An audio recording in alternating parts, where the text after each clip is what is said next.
Right, testing. Hello, Meaty's bag. You'll be home soon. Alright. Take your time, don't worry. Before I begin, like usual, I'm testing the sound. Guys, please let me know, is my voice clear enough for you? Hello, hey life. Welcome. Is my voice clear enough? The Windows tend to dim my microphone in their internal settings for whatever goddamn reason.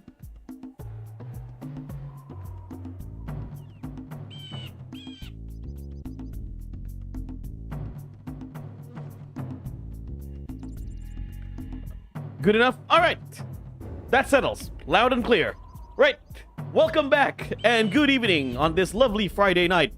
Friday night for me in western side of Indonesia. So, welcome back to Jak and Daxter, the Precursor Legacy, Part 2. So yeah, tonight we are going to continue where we left off since last time. I'm trying to get everything in this game, 100% completion. Right? This is my first time. This is my first hurrah with the game. This is legit my first time playthrough of the game because, well, Part 2, because I've never actually played this game when I was a kid. I didn't really know much about Jak and Daxter. My bad. Jak and Daxter back in the day. I was a big Crash Bandicoot and Spyro fan, but I've never played the Jak trilogy until some of my friends on Discord recommended me this. So you know what? Why not give this game a chance? Because I love Crash Bandicoot. I love Spyro. If those games are my thing, then my friend said you're gonna like Jak and Daxter. And not to mention, this game reminds me a lot of Banjo-Kazooie as well. So I'm liking it so far. I'm really, really enjoying it. This trilogy was on the PS2, but I'm playing the PS3 version of the game, the Jak and Daxter collection, because for some reason the Jak games on PCSX2 does not want to run correctly. There's always some kind of visual bugs or other shenanigans on the PCSX2 for these games.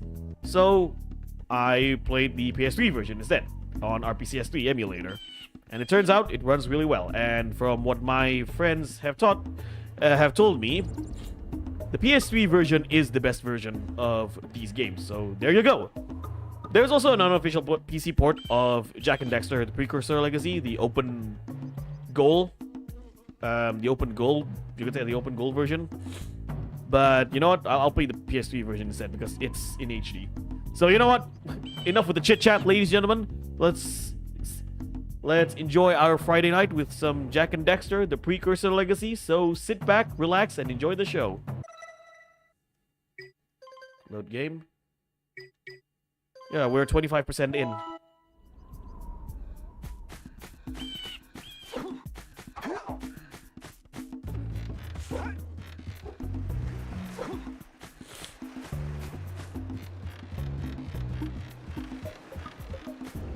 What mic I'm using? I'm using a...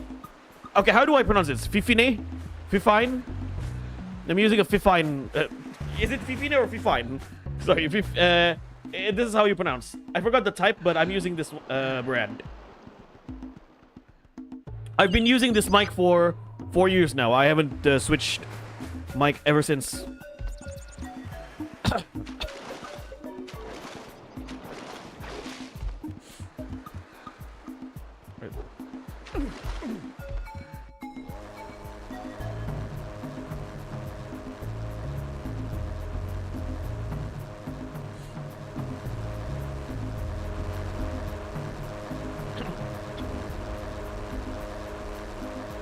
We're going to Misty Island.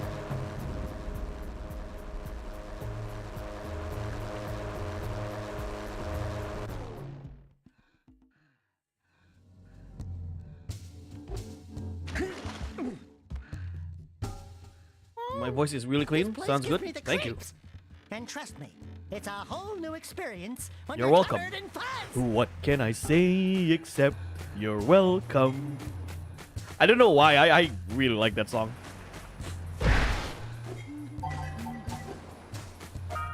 I like it even more when The Rock used it last year on his promo against Cody Rhodes and Mama Rhodes. Michelle. What can I say except you're welcome?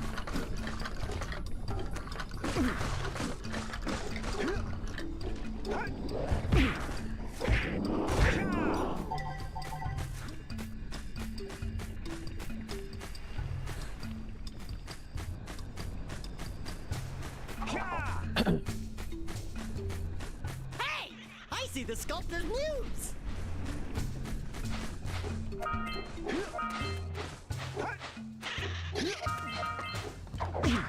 Oh. You played Jak and Daxter before? Were you live?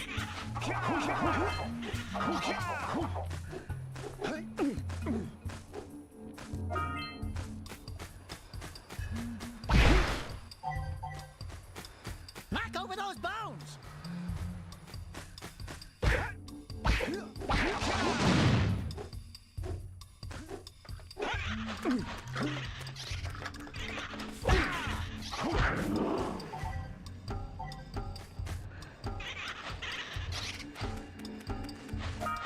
I know this franchise, but I didn't get the opportunity to play it. Yeah, same with me.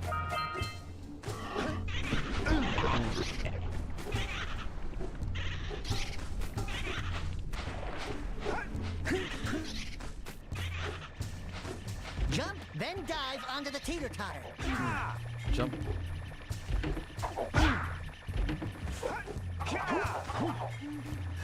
I played Crash Bandicoot and Spyro. I see. Same goes with me. Well, I played a lot of mascot platformers back in the day. Crash Bandicoot, Spyro, Super Mario 64 is still one of my favorite 3D platformers ever made. Banjo-Kazooie. Unfortunately, I've never played the Sonic Adventure games on the Dreamcast because I never owned a Dreamcast.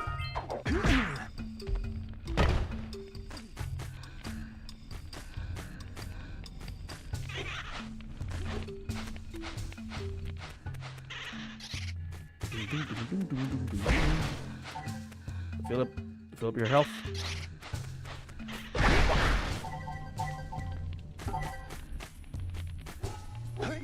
Don't fall into the mist below us! Because I don't think we'll make it back.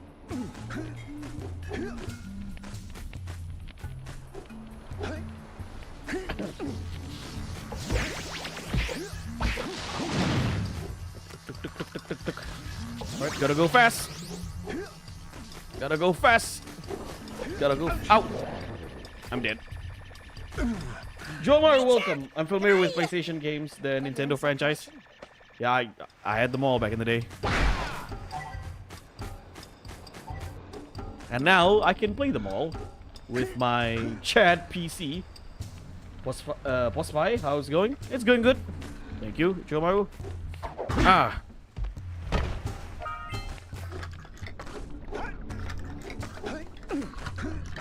Ah.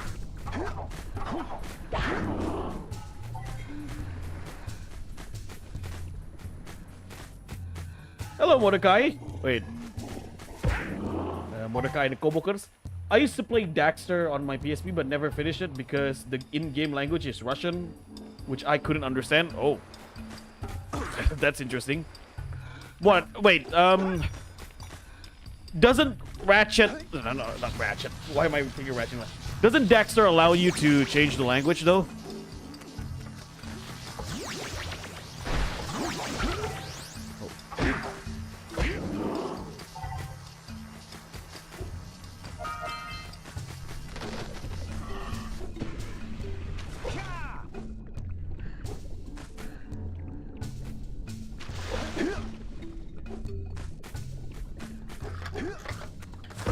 Ouch! That was ridiculous.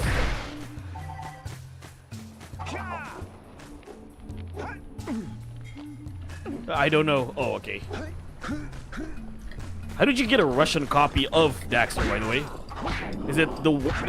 Was it the only one available in your place at the time?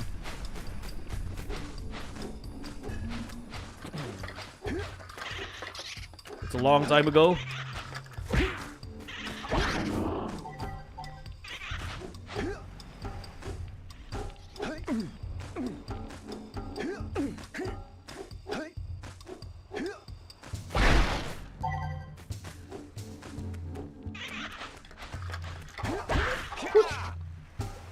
Wait.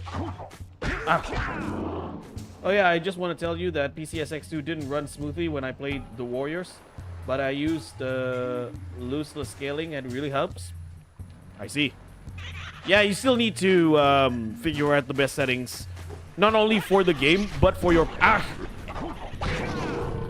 As I was saying before I was rudely interrupted, you need to find the best settings for PCSX2, not only for the game, but for your PC or laptop.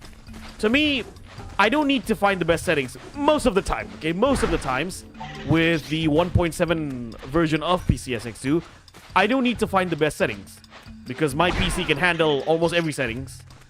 Though some games are still not running properly on PCSX2. Jak and Daxter is one of them. That's why I'm using a PS3 emulator. Random Black Guy, welcome. Did you use it too? I kind of forgot my settings. That's the thing, real life. I don't remember my settings that much because I barely reconfigure my settings for PCSX2. So, my apologies. I don't remember when I got it. Ah, okay. Never mind. Sorry then.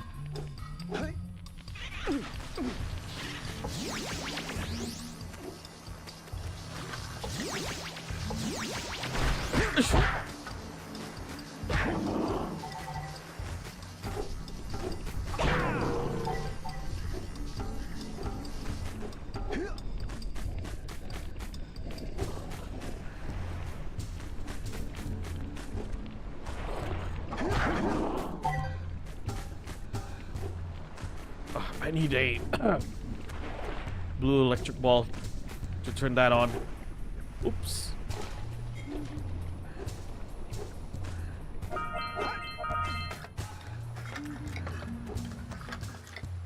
I'm an idiot. Hello, Smiley. We are not going back to Misty Island, are we? No, we are on Misty Islands already. And I suck at double jumping.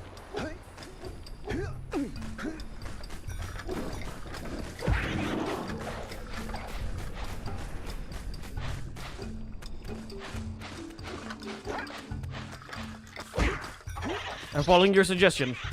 Smart. And, yeah, right. Oh my god,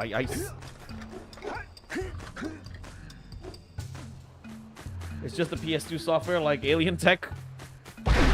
Well, Alien Tech... Well, any tech can be studied at the end of the day. Everything starts as an alien, if you think about it.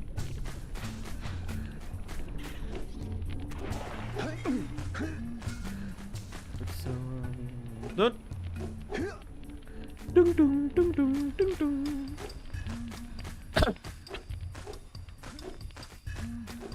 I mean, any console at this point is alien tech when you first encounter them. Nintendo Switch 2 is an alien tech at this point.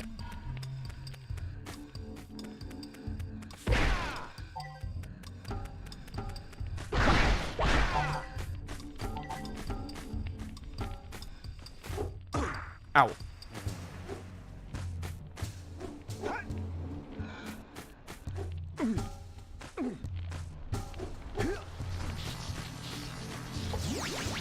Alright, gotta go fast. Sonic style.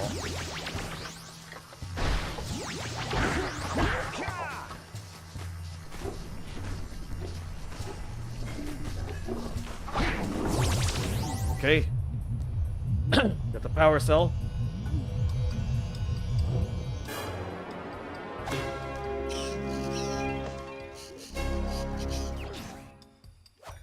Dang, da-da-da-dang, da-da-da-dang, dang, dang, da-da-da-ding, ding.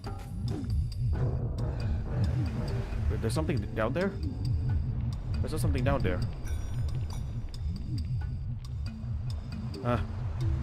Must have been my imagination. I played Yuzu. Yeah, Yuzu emulator runs well. Well, Yuzu doesn't exist anymore. Now we have Suyu, which is basically the same thing. What shit? Ow! Ow! Ow! Sorry. Wasn't paying attention. Me and my skill issue. Yeah, I'm not afraid to admit I have skill issues. Now we have Suyu. Yeah, I know. That was what I just said. Pemburu Vampir. Pemburu Vampir, welcome to the stream, by the way. Like I said, which is essentially the same thing.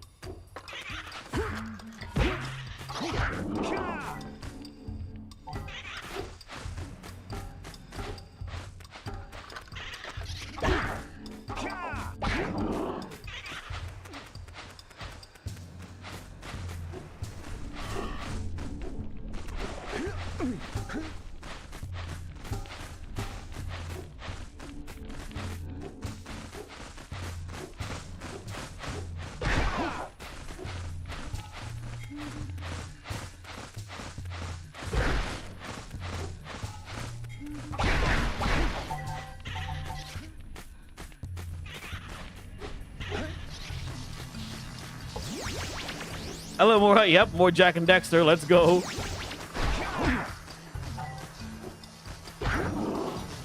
And I suck at double jumping.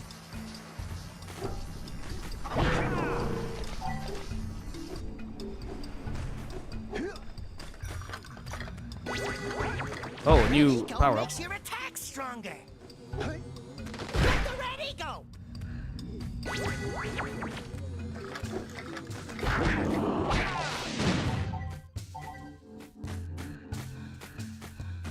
This game aged well. I can agree to that.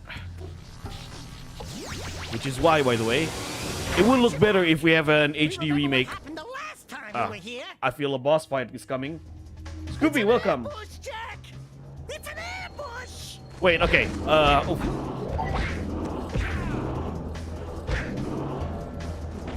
I'll read the chat a little later. Let me fight off these ambush.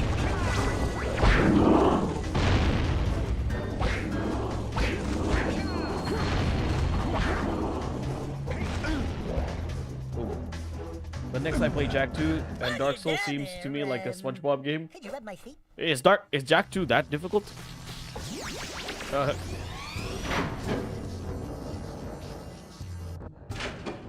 Punch that mouse, you're close to it. Cover the... What? As you start falling off the edge, punch, uppercut, spin, give it a go sometime.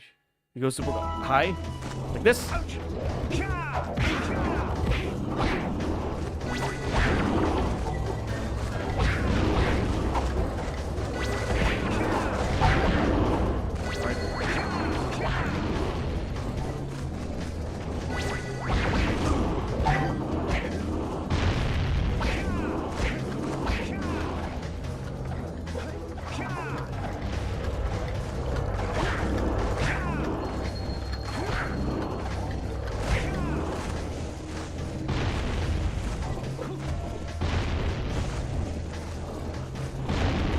I find it interesting how Jak trilogy evolved. It started off very tribal, very Waterworld-esque. Then it went from Waterworld to Star Wars in Jak 2 and 3. Jak 2. Oh my god. Wait, hold on. I'll read the chat a little later. I need to open these chests. Oh, I can operate a cannon, I guess? Hold on. Jak 2 is the Dark Souls of PS2. It's even the one contention on the Wikipedia page. Damn. Ground pound continuously by holding the square and X simultaneously. Yeah.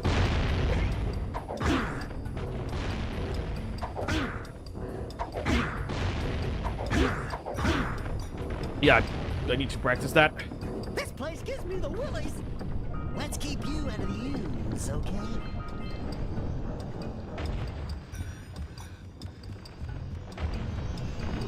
Got a power cell. You open those you open those later with the cannon. Yeah. I can use the cannons, right?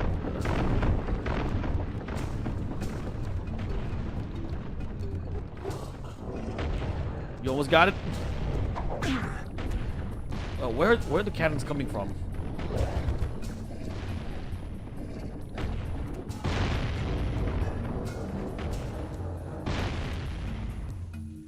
Oh, up there.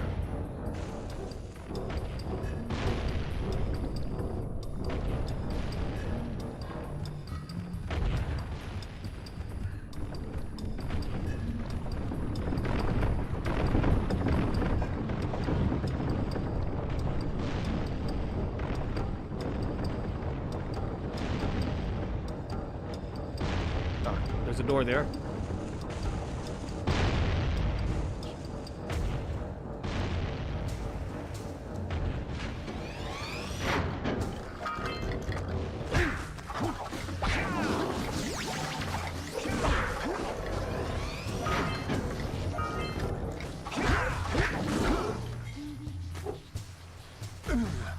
Say goodnight, Jak. Good night, Jak.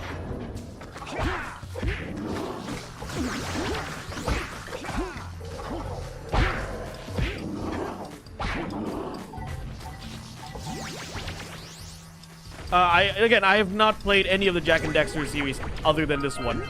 This is even the first time playthrough of Jak and Daxter for me.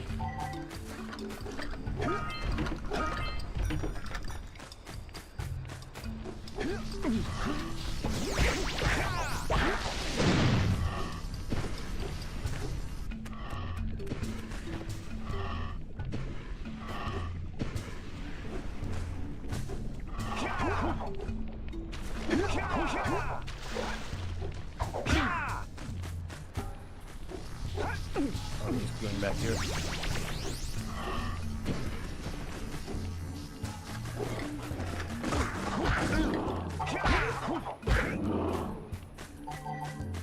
Fighting those guys is tough without taking any damage.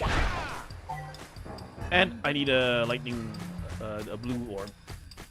Jak, excellent. Best combat racer, hands down. elite soundtrack. Again, I need to try out that game, Jak X. When it comes to combat racing, I played a bit of Twisted Metal back in the day. Long time ago.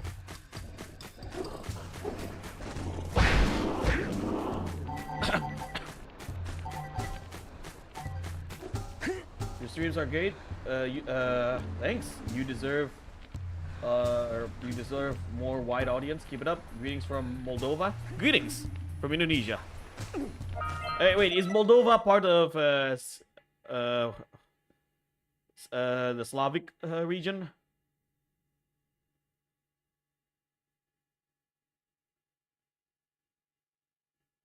Oh, it's in wait, Moldova. Is it? Oh, it's between Ukraine and Romania. I see. Some of my friends are from Europe, you know. Some of the friends I have I met on the channel and on Discord are from Europe. And Mura here is from Croatia. And I have Alex, who lives in Canada, but who lives in... Ah! God damn! What is wrong with me? Who lives in Canada, but he's originated from Romania.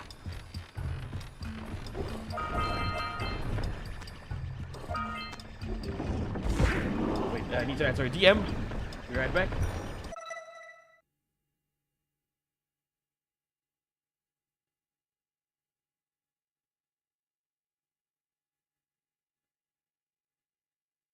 Okay, sorry about that. It's Eastern Europe, not far away from Dracula. Yeah, Romania. So thank you so much, guys, for all of you European audience here. As Niko Bellic like to say, Havala. I hope I didn't butcher that, Mura.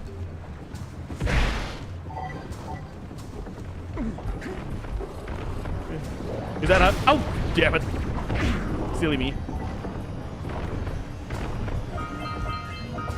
Also, speaking of Eastern Europe, I don't know, I need to play GTA 4 again.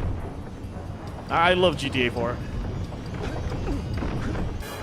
I really like the story of GTA 4, and if you ask me, who's my favorite GTA protagonist ever, it's definitely Niko Bellic.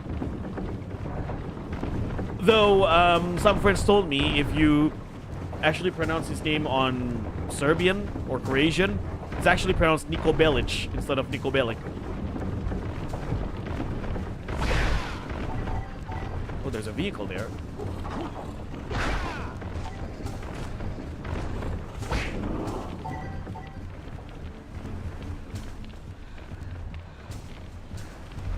South Europe too? Greece? Yeah. I mean, Europe, not only Slavic countries, but whatever. I know, okay? I know what Europe is. I thought Moldova was part of the Slavic region. My bad, okay? Okay, guys, I fell asleep during geography class in 5th grade, so apologies for not getting the geography right. Let's plow into those balloon lurkers and shred them! Wait, okay. Oh, so what do we do with this? We crash them out?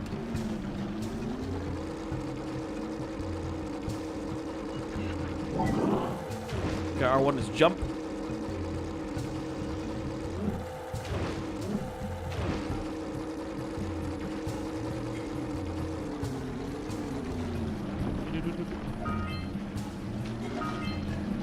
Zoomer time.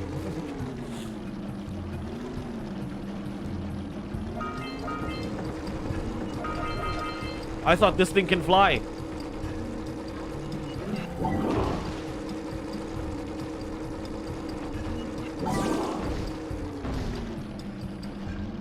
Oh, you're half Ukrainian, half Moldovan? That means you're partially right. What do you like and dislike most about Jak 1 so far? Overall, I like this game. One thing I dislike is probably the double jump so far. I don't know what it is. I feel like the double jump is a little bit too stiff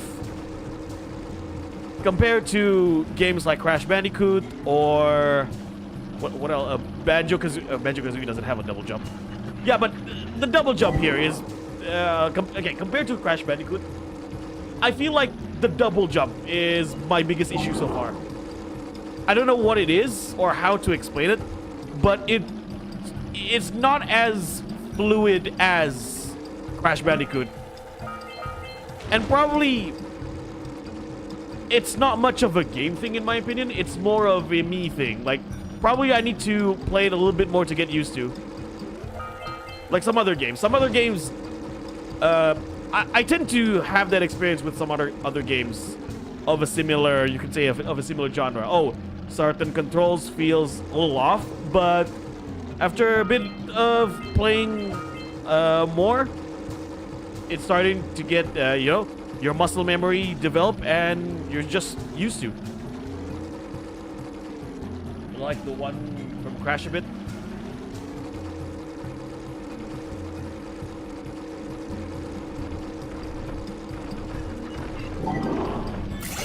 Okay.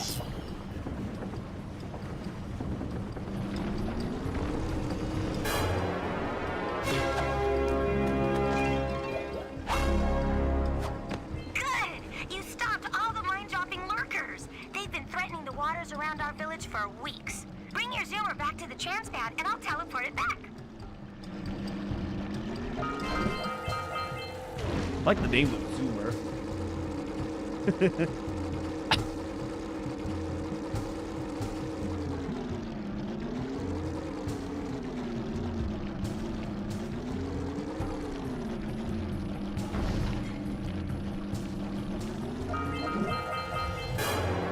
Another power cell. So, just curious, guys, have you been... Okay, let's see. Have you guys been keeping up with... three more. Have you guys been keeping up with the Nintendo news lately? Kira is such a babe? I don't disagree with that. Have you been keeping up the news or the ongoings recently with Nintendo Switch 2? We did watch together the Nintendo Switch 2 reveal on Discord 2 days ago. A lot of the like, I will say this, Switch 2 looks, just till wait until you meet Ashley and Jack 2. Switch 2 looks promising, okay? I do like the prices. The price is awful. I know, I agree with that, Joe Maru.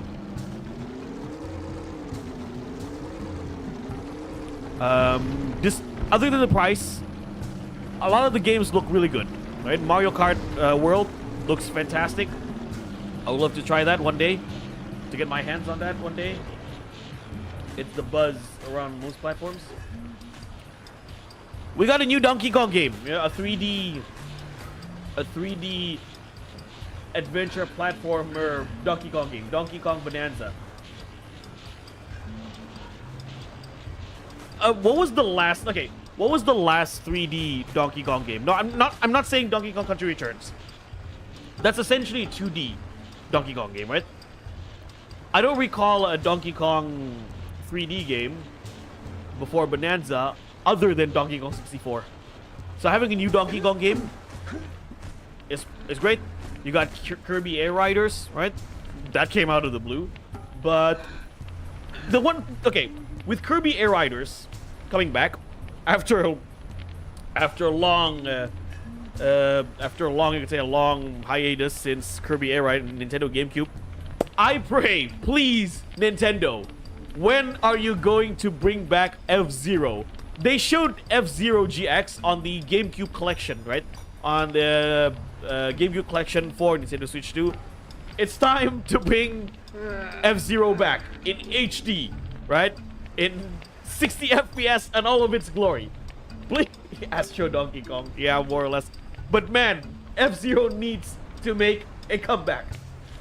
Even here in South Europe, 80 plus euro for a Switch 2 game and 510 euro for the console bundle with Mario Kart World. Yeah, that was a, like, that was the entire debacle for Nintendo Switch 2. It's the insane amount of pricing. Like $80 for the digital version of Mario Kart World. I think that's too much. Like, I get inflation, prices are being expensive, but still, $80 is too much for a video game, especially for a Nintendo game. I'm not denying the quality of Nintendo games. Like, one thing I will never say bad about Nintendo is the quality of games. A lot of them are good, you know? I love my Marios, I love my Donkey Kongs, I love my Zelda. All of them are fantastic, phenomenal games. But no, $80 for a Mario Kart World, yeah, I think that's too much. I think Nintendo needs to reconsider that. Star Fox, oh yes, Star Fox. We had a Star Fox game on Nintendo Wii U. I forgot the name. That was the last time we saw an actual Star Fox release. Now, some people were not happy with, we didn't have a new 3D Mario platformer for Switch 2. I'm kind of okay with it, you know.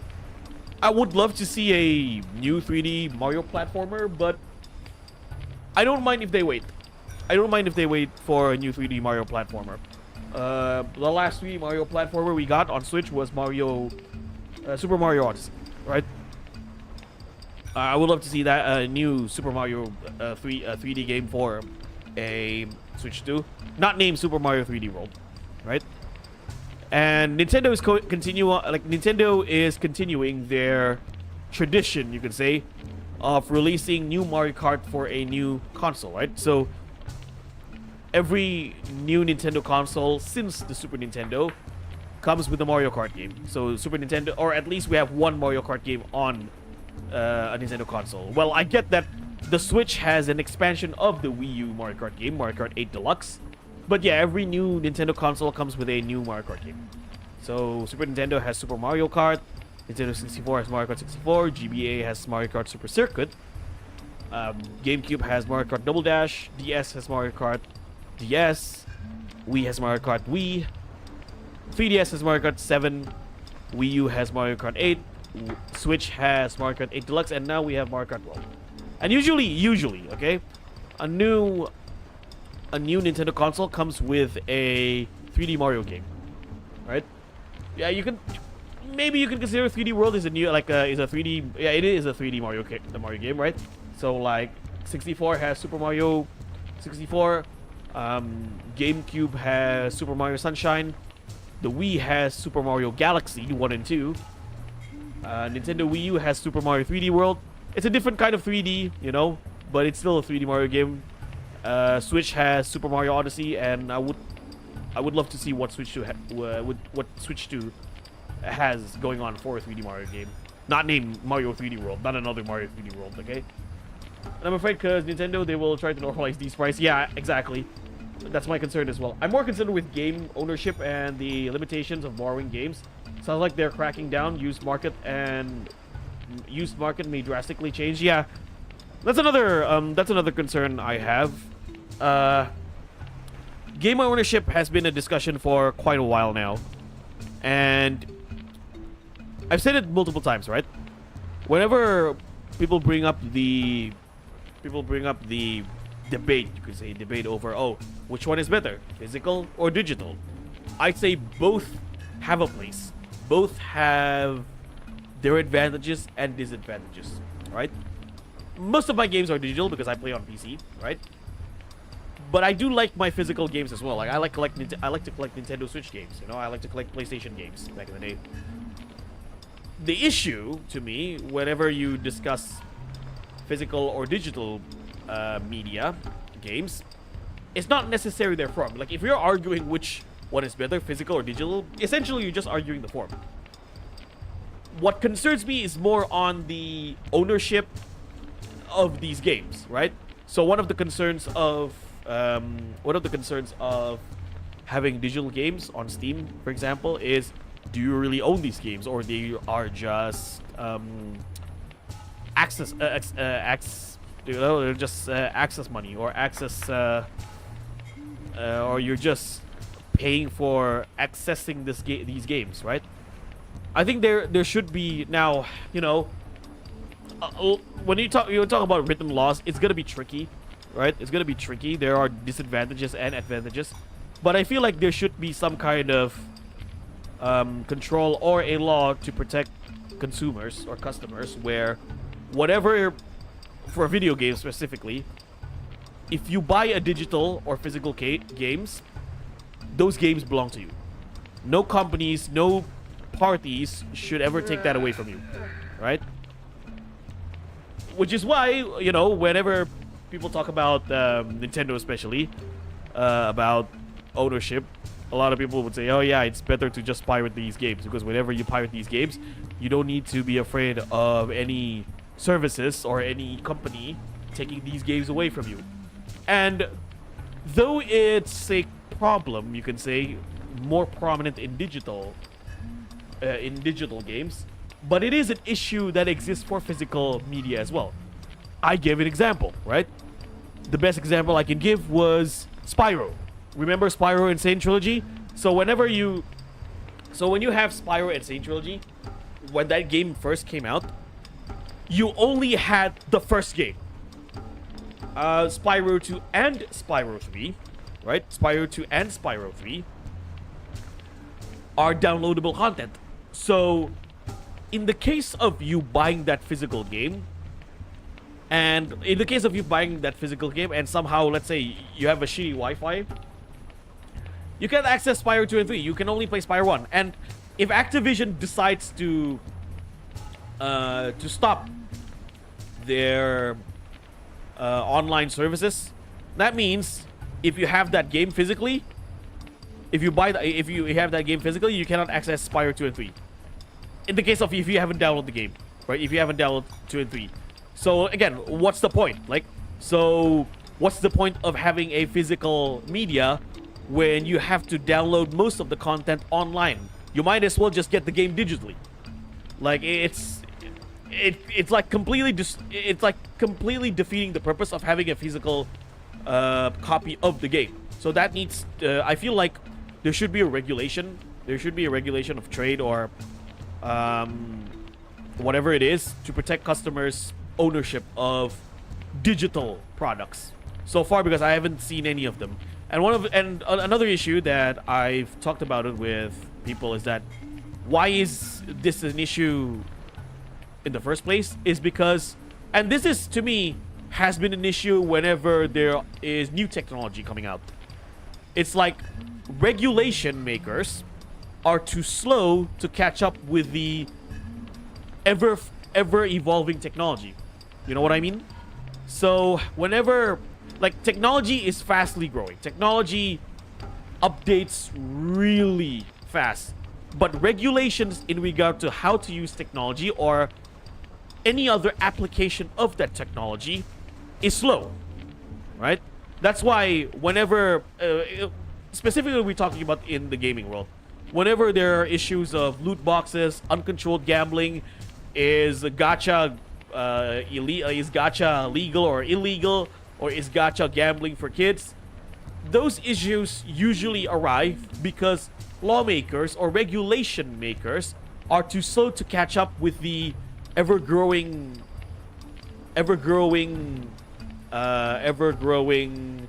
development of technology. You get what I'm saying, right? So yeah, that's something that needs to be concerned. And some people have, you know, some people are a little pessimistic. Oh, it's impossible to catch up, yada yada yada. For me, there's always a possibility. If there are, to me, my principle is that if we have doubts on something, that means there's a solution to that, right? If we have doubts on a problems and how to solve them, it means there is a solution to that problem.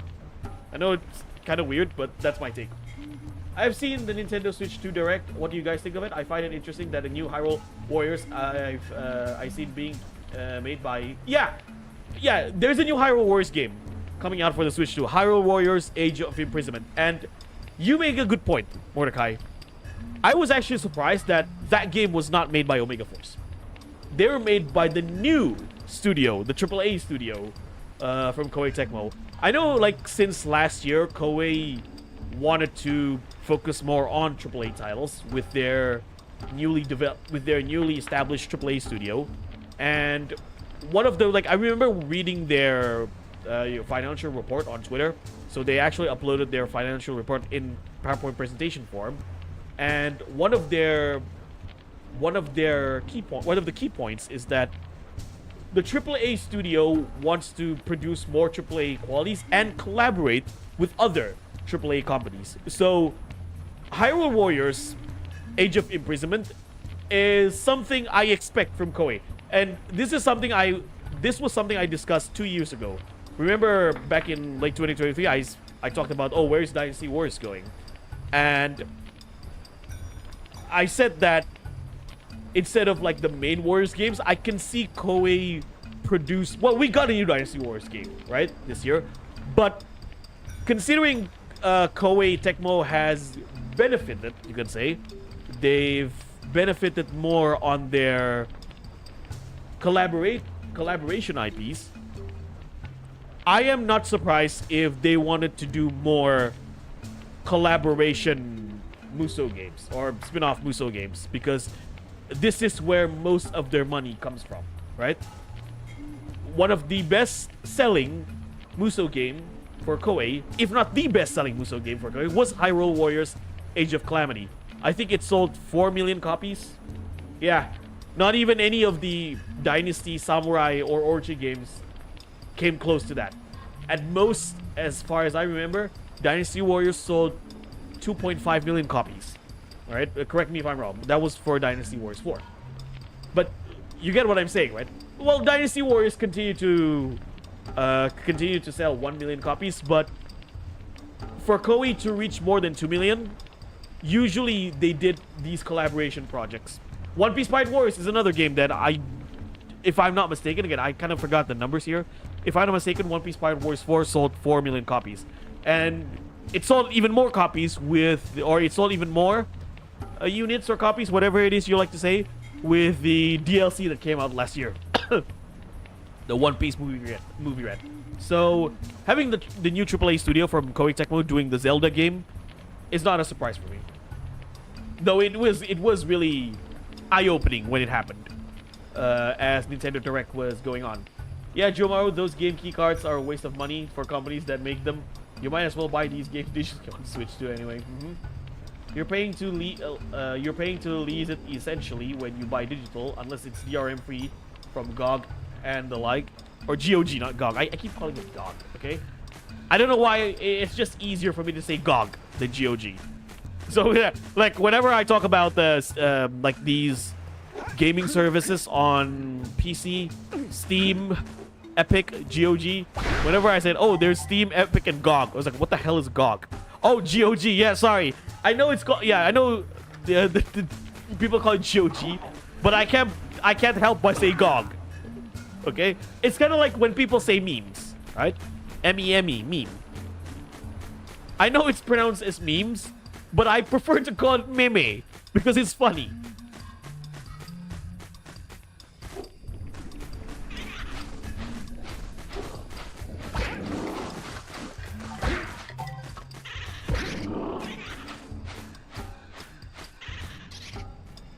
Hyrule Warriors Age of Imprisonment. So it's a prequel to Tears of the Kingdom, much like Hyrule Warriors Age of Calamity being a prequel. Is it a prequel? Being a prequel of Breath of the Wild.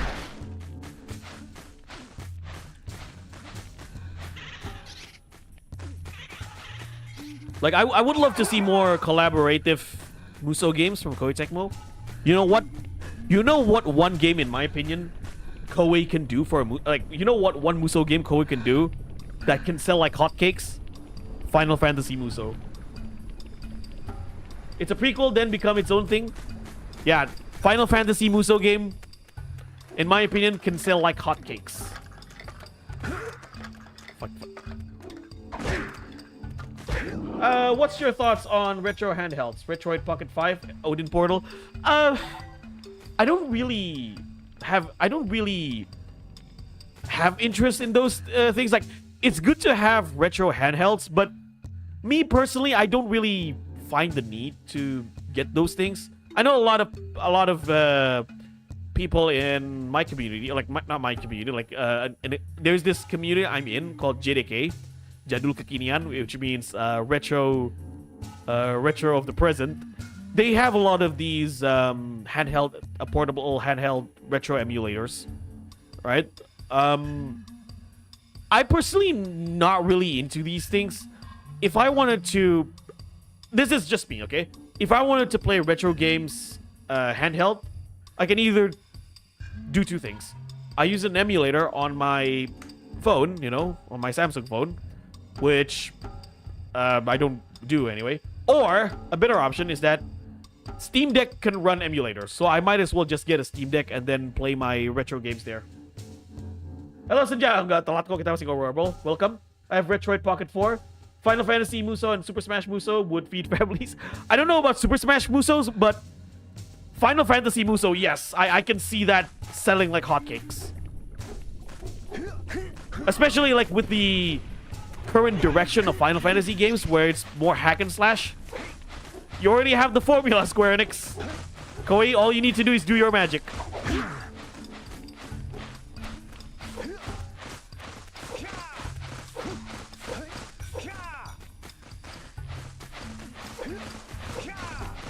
There you go.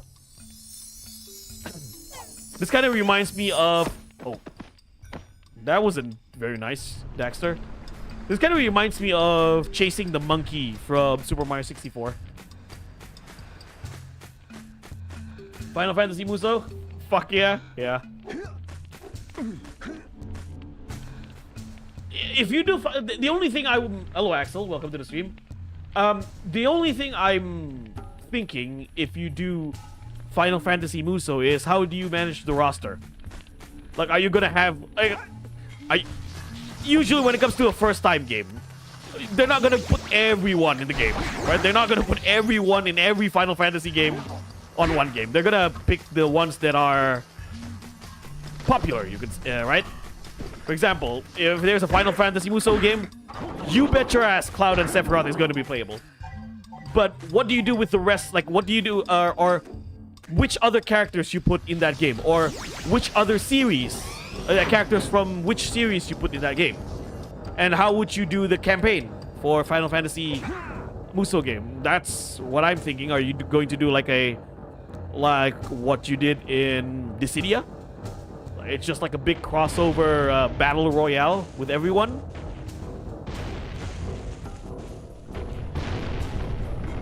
If Jak and Daxter were live action, they'd cast Rock as Jak and Kevin Hart as Dex. Okay, if you don't catch this muse, I'm going to lose my mind. What? Nah, I got him. Well, they did Dragon Quest Heroes 1 and 2, and they were Muso. Yeah, Dragon Quest Heroes, I heard a lot of good things about that game. Steam Deck sounds good idea. I'm also thinking of buying it at some... Yes, I'm also thinking of buying it as well. Like, I'm thinking of buying a Steam Deck and a gaming laptop. And the reason why I want a gaming laptop is because when we have community gatherings, right? So again, I'm in like my local gaming community. So if we have like local gaming community gatherings, I can just bring my laptop and play my Steam games and my emulator games there, together with some friends. I say bring back Max Casella for Daxter and Mike Irvin for Jak. They're still around. Terra, Kefka, Tidus, Yuna, Jack. Final Fantasy X characters. Like, again, I'm still new to Final Fantasy. I'm still a noob when it comes to Final Fantasy. But if Koei's gonna do a Final Fantasy Muso game, Cloud, Sephiroth, definitely gonna be... Tifa as well. Tifa is definitely going to be a playable character. Right? Cloud, Tifa, Sephiroth, those three from Final Fantasy VII are going to be playable characters.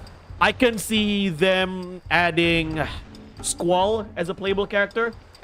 I can see them adding Tidus, Lightning, who else? You said Jak? Yeah, Jak can be a playable character. Cypher, right? Squall's rival, Cypher, can be a playable character.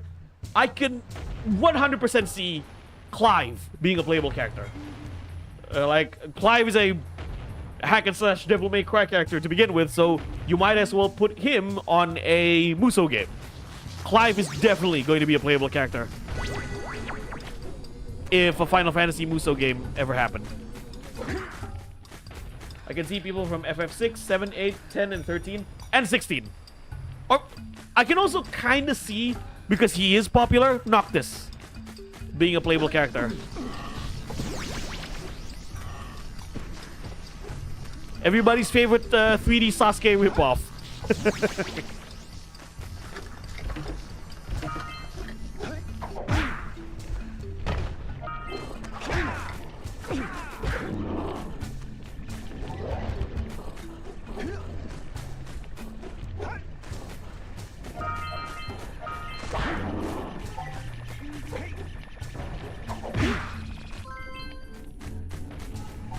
Squad flies.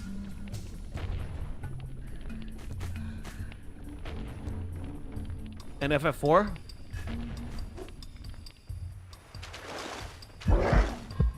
Eat me. Only if they don't do the platform exclusivity, then that idea would do hotcakes sales-wise. Sales-wise, or maybe exclusive platform, or like maybe temporary platform exclusivity.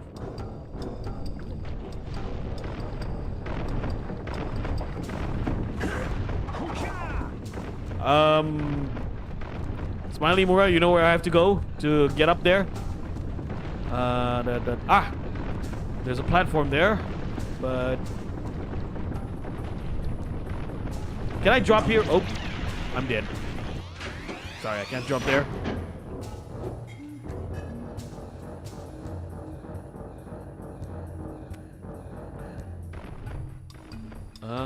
Where do I?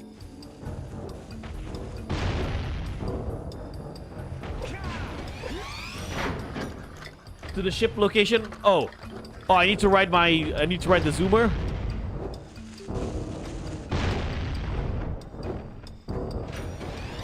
Oh, back to the zoomer. I see.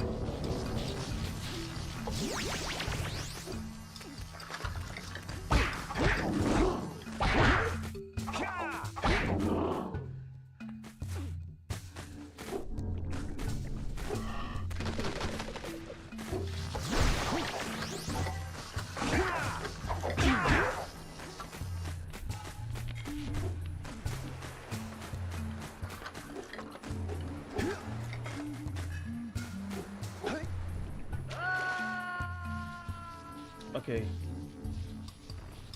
Oh, the other way around. Okay. I need to come here.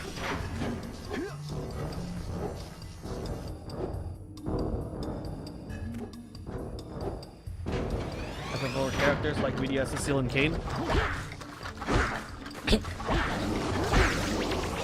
Now, going back to Final Fantasy Muso idea, if they're going to do like that game for the first time, of course it's not going to have a big roster. It's probably going to have like 15 to 20 characters, at most 25. So you really need to decide, you really need to decide carefully which character you want to put in that game.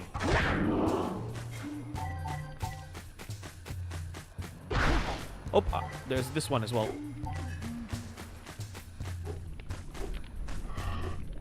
But yeah, I can already imagine 3 characters being in that game, right? Like I said, Cloud, Tifa, Sephiroth, easy pick there.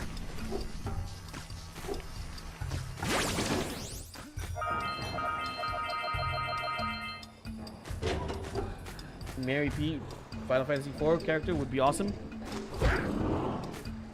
Yeah, here. Ah, okay, it's here. Where's the ship?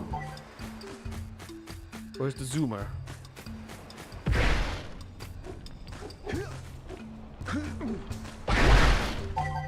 Ah, okay, I haven't been to this place. I see. Thank you. Help is appreciated.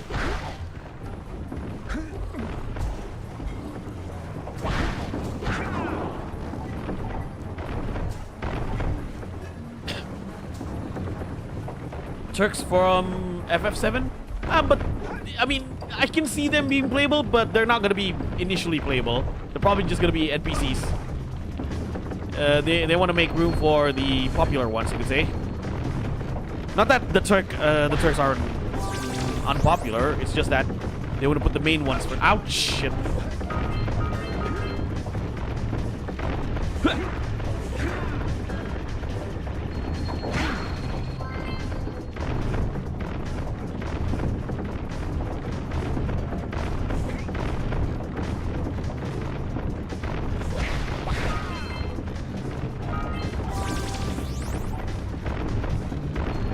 Oh yeah, this is very Crash Bandicoot for sure.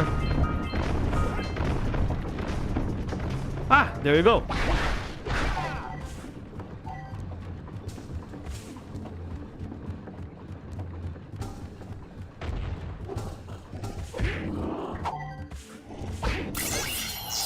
Okay, finally. I can finally use the cannon. Turks would be amazing. Yeah. Reno, Rude. I like Rude, you know. And, you know, everyone talks about how great of a villain Sephiroth is. Rightfully so, by the way. But so far, if you ask me, Sephiroth is not my favorite villain. So far, my favorite villain in Final Fantasy VII is Rufus. The two of you have plenty to do. Get on with it.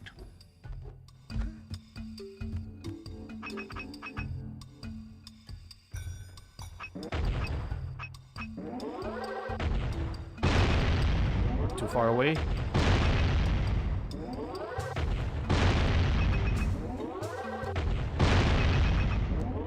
Fire in the hole.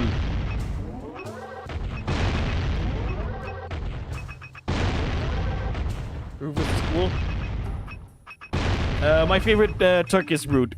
For one reason and for one reason only. He has Guan Yu's voice.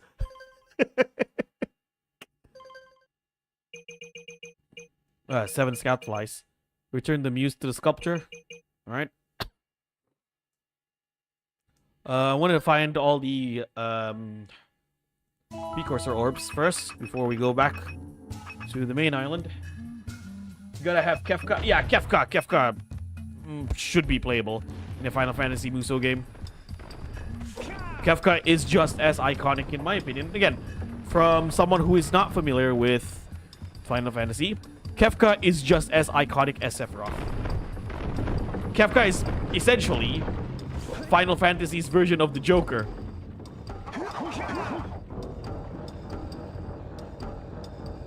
And most, like I said, most of my exposure with Final Fantasy characters were from Kingdom Hearts.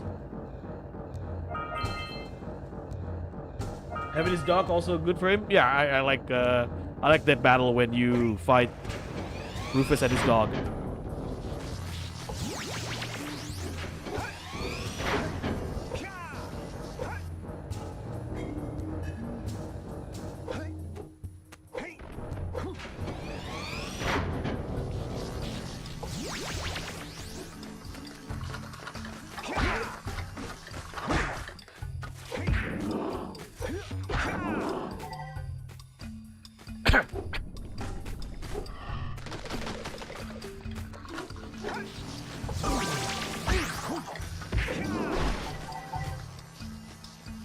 Now I need to find all the Precursor orbs.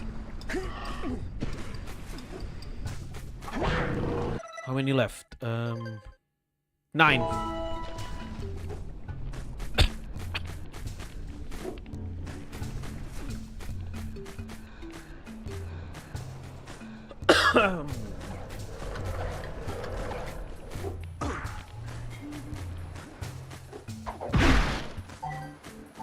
And I'm missing one more scout flies.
talk about movies. How many of you guys love? So I've been in this mood of 80s action movies. How many of you guys love watching like 80s movies, action movies specifically? Like, I love the James Bond movies, right? And one of my favorite James Bond movie is from the 80s, starring Timothy Dalton, The Living Daylights. Oh, and speaking of James Bond, from the last Nintendo Direct, we are getting a new James Bond game for the Switch 2. I can't wait for that. It's been ages since we have a new James Bond game. The last game wasn't that good. 007 Legends. Original Roadhouse is awesome. I see.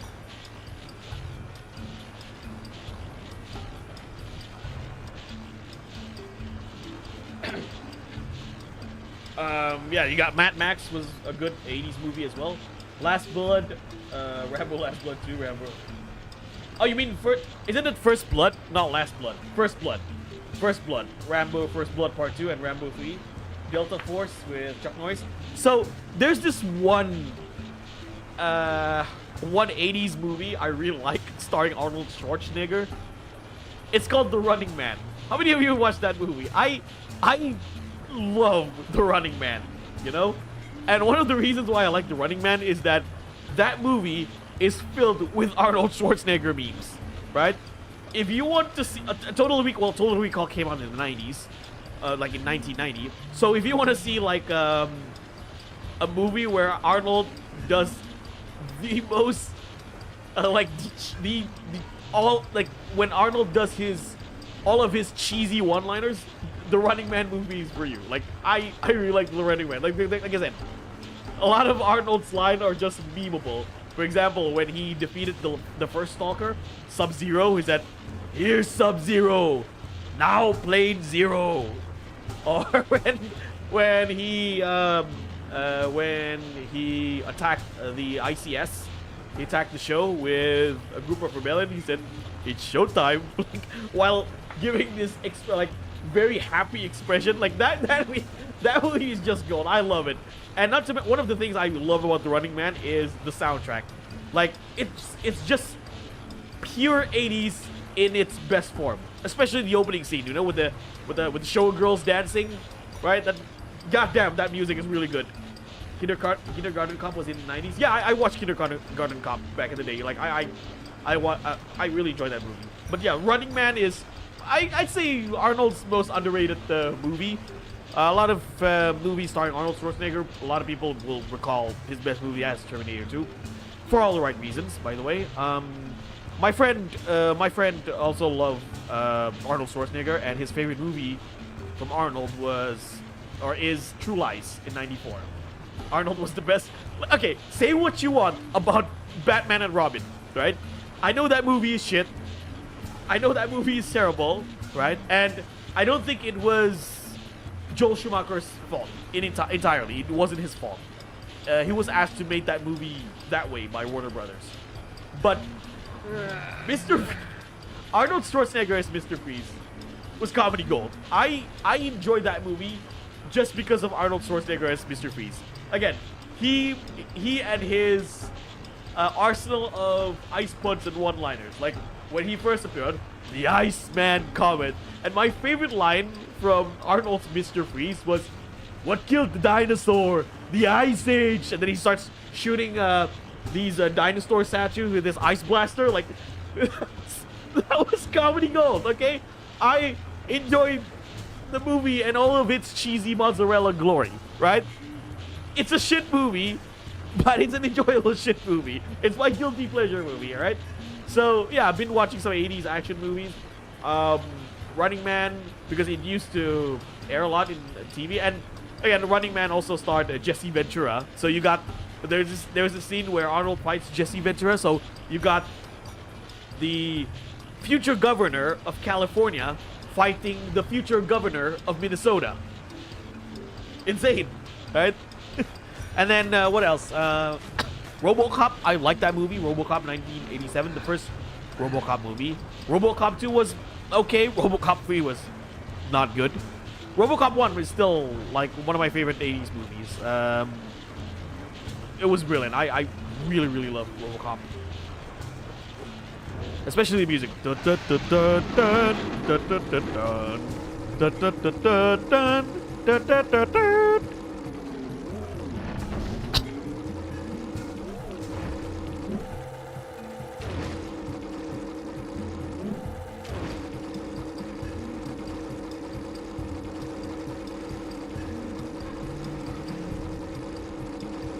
Okay, I need to find the rest of the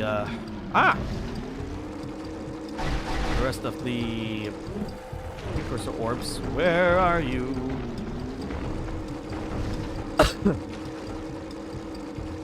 No, I will never get over that line from Mr. Freeze. What killed the dinosaur? The Ice Age.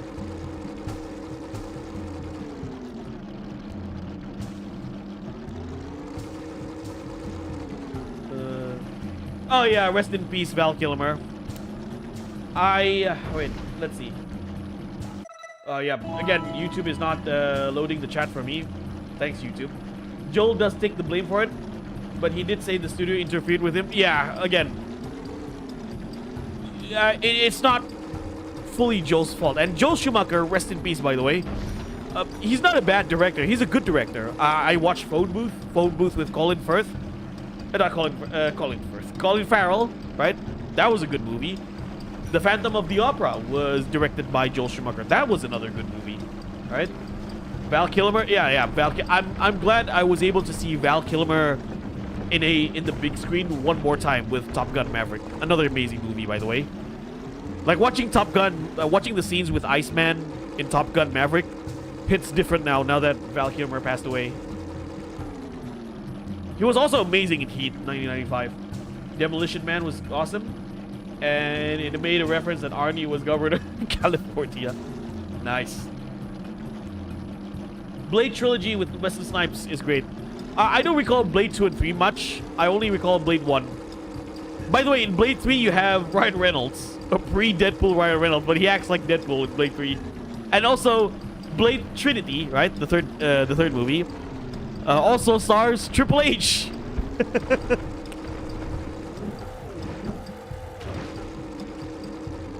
You got Wesley Snipes fighting Triple H in Blade Trinity.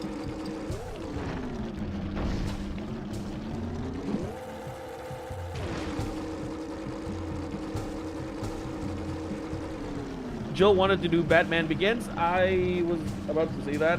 Yeah. Joel wanted, but it was a good decision to finally have Christopher Nolan doing the new Batman trilogy. Christopher Nolan does a really good, he really did justice with Batman, with his style, a more like grounded and gritty style of Batman. Though again, despite Joel Schumacher being part of the problem in the Batman series, like in the Batman movies, like Forever and Batman and Robin, but I feel like it's unfair to blame it all on him. Tim Burton actually wanted to do a third movie after Batman Returns, so if Warner Brothers allowed Tim Burton to do his movie, we could have had a Batman Forever directed by Tim Burton. And the scenario was like, if Tim Burton directed Batman Forever, Billy D. Williams was meant to be Two-Face, because one of the reasons why he wanted to one of the reasons why Tim Burton casted Billy D. Williams to play Harvey Dent was that Billy D. Williams wanted to be Two-Face. Unfortunately, that never happened. It went to Tommy Lee Jones instead. Though Tommy Lee Jones could have been an amazing, serious Two-Face. No, instead they made Two-Face into Joker with half of his face burned. And Tommy Lee Jones was also vocal about that, how he really didn't like... finally. He really didn't like his version of Two-Face, especially being paired with Jim Carrey,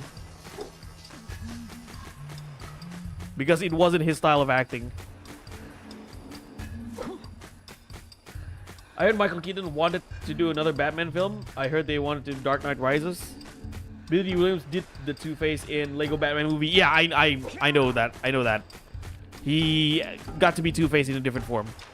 And good on him. And also in a Lego DC game, I do believe.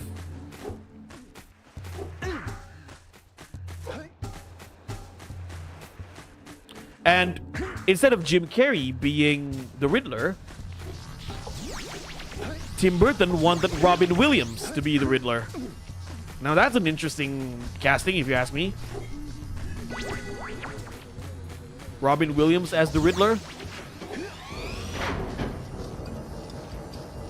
How many more orbs? Damn it, 6 more. Lego Batman 1 and 2 are actually good. I haven't played Lego Batman 2 and 3. If you're talking about the video games, I only have played Lego Batman 1. And one of the reasons I liked Lego Batman 1 because it pays a lot of tribute to Tim Burton's Batman.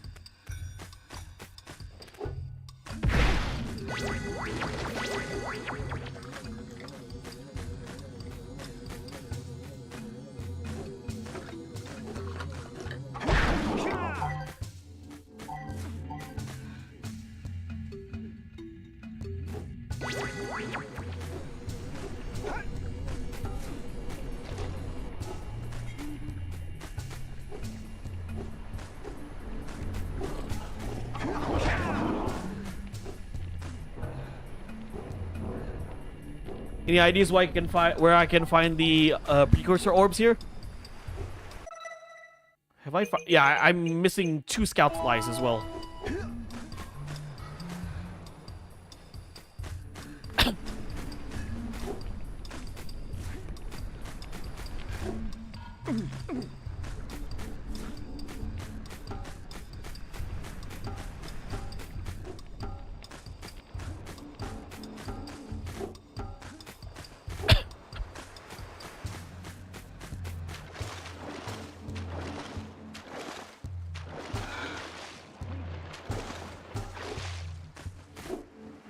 I wonder how they would put Johnny Depp in Batman movies, since Johnny Depp was like everything in a Tim Burton movie, and not just Johnny Depp, Helena Bonham Carter as well. Like honestly, I can see Helena Bonham Carter as Poison Ivy if Tim Burton made a Batman movie back in the day. Like if he made more Batman movies. Johnny Depp, I wonder what character would fit. Oh, I see. Johnny Depp can be Batman's version of the Mad Hatter because he played the Mad Hatter before.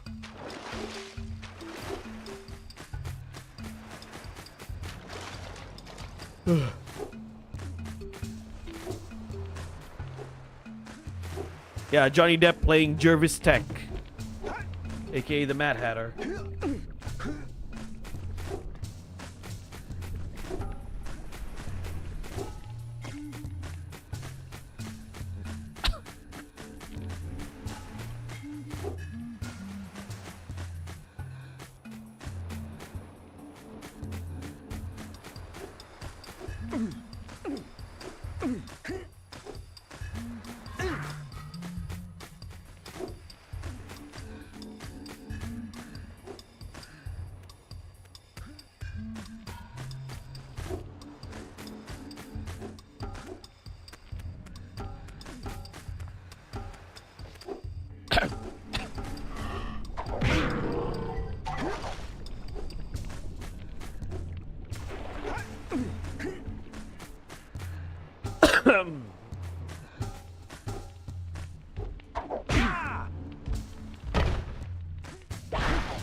The Superman movies in the 80s started off okay, then 3 happens, and 4 was written by Superman. It's a Christopher Reeves, yeah.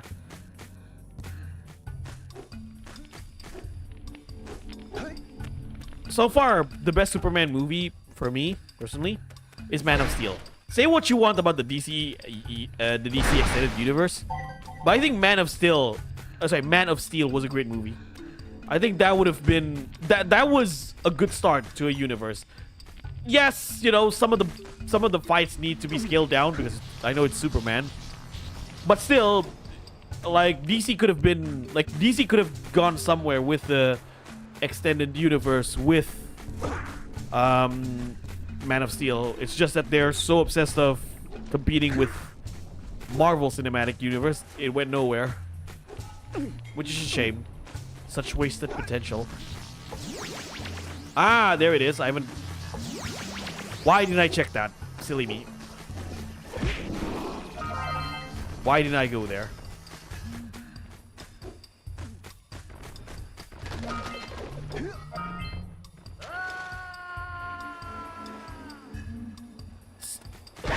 Oh, Snow White. Yeah, I kind of forgot that movie exists. Until you mentioned it. Well, okay. I was exaggerating there. Nah, Snow White. I'm not interested.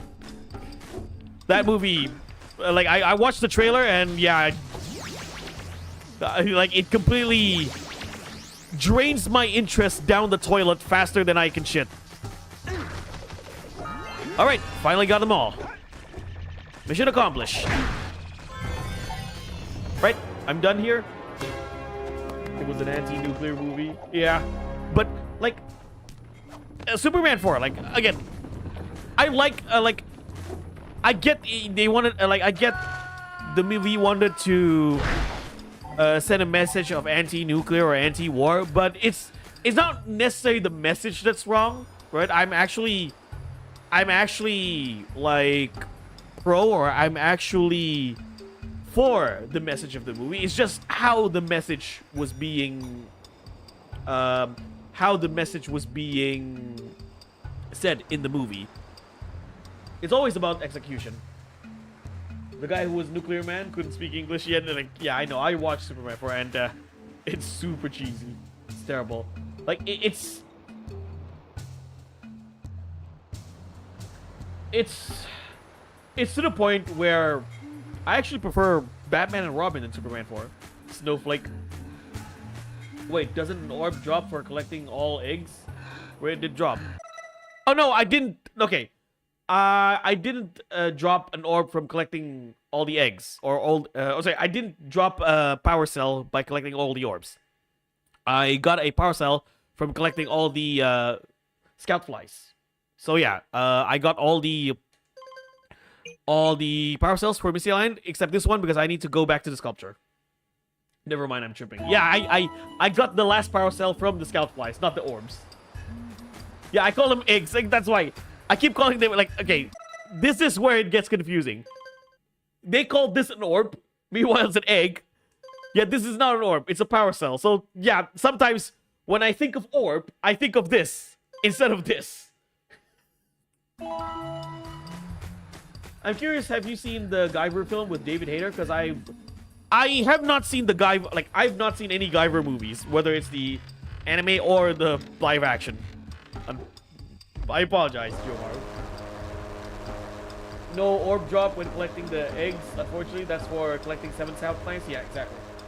Snowflake and the 7 pronouns.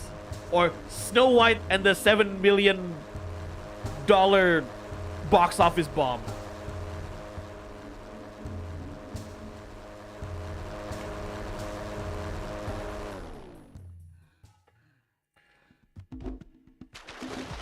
And the actress to play Snow White, Rachel Ziegler, was obnoxious. She is obnoxious on social media. To me, Rachel Ziegler is a good example of what not to do when it comes to PR.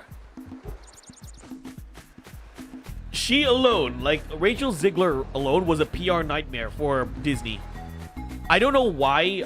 I don't know why she's being. I don't know why Disney felt like it's okay to just let Rachel Ziegler do whatever she wants. Again, it was a PR disaster for the movie and for Disney. And let me tell you this, guys. Okay, I'm not trying to discuss the politics here, but you can tell Disney was full of BS through Rachel Ziegler. So Rachel Ziegler made a statement on Twitter or on Instagram like this, how she supported Palestine, right? Oh, she's anti-genocide, she supported Palestine. Which nobody takes it. Like, nobody took that seriously. Everyone took it as bullshit. And you want to know why? Like, again, I'm not talking about the politics. I'm not talking about your stance. I have my own stance in regards to that. Like, I think I've openly talked about you guys that I'm from Indonesia and I'm Muslim, so you know where my stance is. But I'm talking primarily when it comes to PR from Rachel Ziegler. Like, she openly said that she's pro-Palestine and she supports the Palestinian people and she's anti-genocide. Basically, pro-Palestine, fuck Israel. Nobody took it, you know? Nobody... everyone saw the bullshit. And you want to know why? Because Rachel cannot say on behalf of Disney that they are pro-Palestine when in the same movie they have Gal Gadot, who is an Israeli. And not only she's an Israeli, she used to be part of the IDF. So, again, when they made that statement, everyone who either supports Palestine or not see through the bullshit. You gotta head off. Enjoy. All right, Mura, thanks for joining in. I'm gonna play one more world, right? So if you want to drop by for another, if you can still drop by for another watch, I'll be here for another stage. Take care, bro. Yeah, the problem is Hollywood actors get this false annoying thinking people care about their opinions on virtues. Exactly. And I think, like, annoying thing, yeah. And I think that entertainers in general, like, nobody, here's the harsh truth. Nobody cared about entertainers' point of view in regards to politics. Because most people see them as nothing more than cloud jesters. Even I, you know? Like, me, I have my political views. I'm like, you get what I'm saying, right? So yeah, going back to Rachel Ziegler, you cannot say on behalf of Disney or on behalf of everyone that, oh, I'm supporting Palestine. Meanwhile, in the same movie, one of your co-star, right? One of your co-star is an Israeli who used to be part of the IDF. So of course, nobody's like, of course, when she does that, she's alienating more of the audience. People who don't support Palestine and don't care just find her annoying with her virtue signaling, and people who cared about Palestine, people who supported Palestine, see through her bullshit because, like I said, you're starring in a movie with an Israeli who supports Israel. So you can't be doing that. You cannot be saying you on behalf of Disney support Palestine, but at the same time you're starring a movie with someone who supports Israel. Gak apa-apa dibahas, gak apa-apa. Kita nggak bahas politik ya, kembali. Kita bahas PR-nya. Kita bahas PR DC. Kenapa Snow White gagal? Salah satu yang alasan Snow White gagal adalah secara public relations, secara PR itu hancur. Tapi kamu paham kan maksud aku? That's why, like I said, I know politics is a touchy subject, and I usually don't, like, I made a clear rule on my community, right? I made a really strict rule that, if you're in my community, if you're in my chat, I do not want to talk about politics. Again, unless it's a relevant circumstances, like me talking about the politics me talking about a political situation, because we're not talking about the political situation, we're talking about Snow White, right? Under that context, it makes sense, right? Because we're talking about entertainment at the end of the day. We're talking about movies, video games, though we're not talking necessarily about politics, but we're talking about, why bringing up politics in this case, in the case of Snow White, was a bad idea. It was a very bad PR, right? So I made a rule. I made a strict rule in the community, in Discord, in my chat. I do not want to talk about politics. And I don't want to hear people discuss or argue about politics, because I want to make it clear that this is a place where we can have fun. We can ease ourselves. We can release ourselves from real life world problems, right? So when you come here, you can have that safe haven for the next 2 or 3 hours when I stream or when we talk on the chat, right? Now, some people argue with me. Okay, Gal Gadot, yeah. I heard her and Gal had a lot of fights behind the scenes. I heard that too. Like, I'm not sure it was a fight, but I heard that Gal approached Rachel Ziegler saying, "Hey, I think you need to shut your mouth because you're doing a bad PR move with constantly going on Twitter, constantly going on Instagram, saying all these shit. You're just ruining our reputations. You're ruining our reputation even more. Now, I want to talk. I want to discuss this. So there has been some kind of again, there's a political situation here in Indonesia. I'm not gonna say what it is. You can read that on the news and have your opinion, okay? Because I have my own opinion. So this political situation. Whew, I'm gonna get a little spicy here. So this political situation. Oh, butterflies. This political situation has been a heated discussion in the gaming community in Indonesia. Well, not a lot of gaming, in some Discord servers, you can say. But this political situation has been a heated argument, has been a heated debate in the Indonesian VTuber community. It's mostly a debate in the VTuber and the Weeb community of Indonesia. And a lot of VTubers speak out, a lot of VTubers talk about politics, yada yada yada yada. And some people ask me, what do you think about VTubers talking about politics? Indonesian VTubers. I say it's their right, right? I'm not in terms of your rights for a human being, for a citizen, you have all the rights to say what you want. You have all the rights to say your thoughts in regards to politics. But here's the kicker. That's free speech, right? Free speech goes both ways. If people are allowed to talk about, if VTubers or the Weeb community are allowed to talk about politics, which they are, by the way, me as a person, I have the right to not listen. I have the right to say, yeah, fuck off, I don't want to listen to you, right? I have the right to not open Twitter. I have the right to block someone if you constantly try to argue about politics. That goes both ways. Is politics important? Exactly. I think people need to be more aware when it comes to politics, right? I think people need to be more aware when it comes to social issues. But is it always good to argue about them? Of course not. You need to, like I said, you need to be aware of your surroundings as usual. But you also need to know when to shut up. You also need to know when to talk about it and when not to talk about it. You also need to know when to be civil, or when to kind of throw aside your ego instead of boosting your ego about politics and all. Now, like I said, free speech goes both ways. The issue is that do you agree or not agree VTubers talking about politics? I say you can say whatever you want, right? It's your right. I have nothing against it. But my right as well, I have all the rights to turn off. I have all the rights to, let's say a VTuber or content creator talks about politics. I have all the rights to click the X button, turn off my PC, and go somewhere else.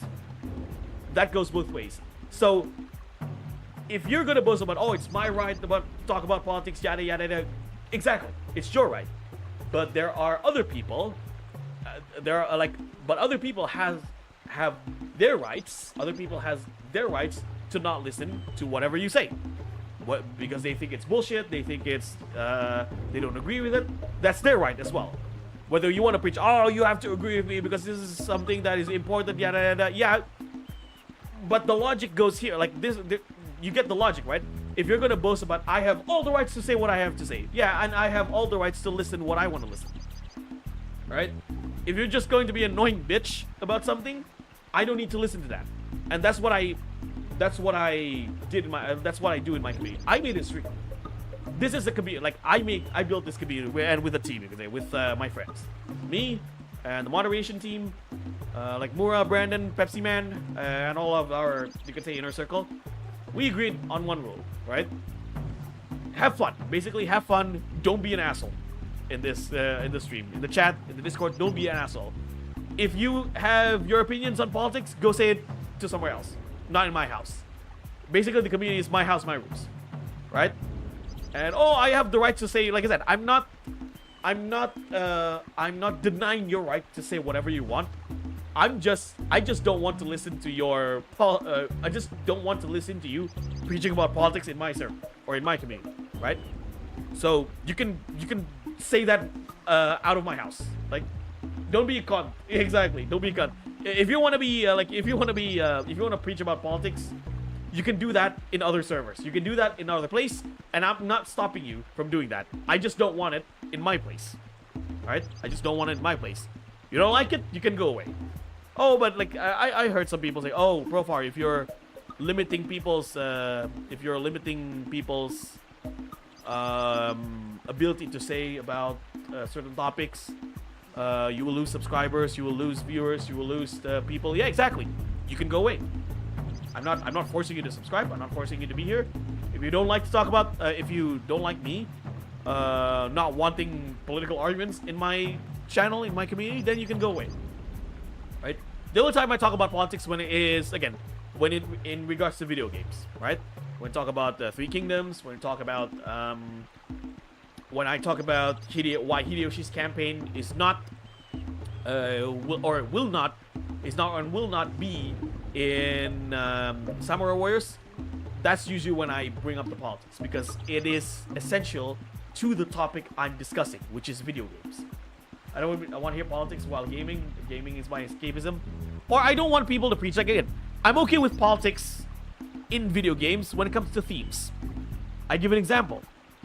Metal Gear Solid is the best example of using a political situation as the main theme of the game. But it's themes, right? It's not overly, like, it's not in your face preaching about it, right? I don't like when games like Concord, like, is in Concord, Dragon Age, Veilguard, is like in your face trying to preach you of what you to believe. No.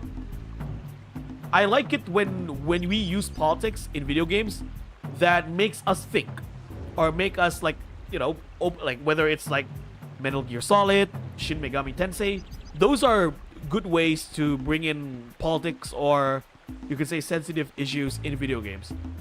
There are themes, and they make you think. They're not preaching you, right? They're not overly preaching you, oh, you have to think this way. No, they make you think about certain things. I like it when it's done that way. So that's what I want to talk about at the end of the day. Are people allowed to talk about politics? Sure. They have all the right to do so. But, yeah, exactly. Metal Gear Solid was done tastefully. Incredible. And nobody did it better than Kojima. Not like the sport. Yeah. So, yeah. So if you ask me, are content creators, entertainers, VTubers allowed to say anything about politics? Exactly. It's their right. But at the same time, for people who listen, they have all the rights to agree, disagree, and not, you know, and they have all the rights to agree, they have all the rights to disagree, and they have all the right to not listen to your BS.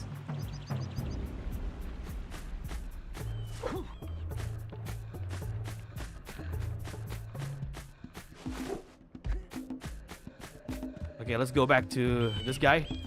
Use political idea to enhance... Oops. The game, not use the game to enhance political... Exactly. Exactly. You really are the best. That's the Here, best way to explain Take this it. power cell. I won't need it now that I have my inspiration back.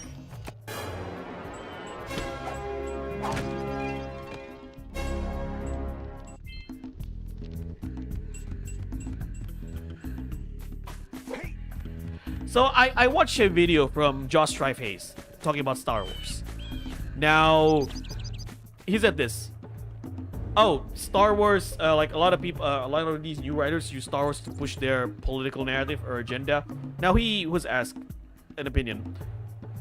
So Josh said, do I think it's okay to use a certain story to give a message or to promote a certain narrative?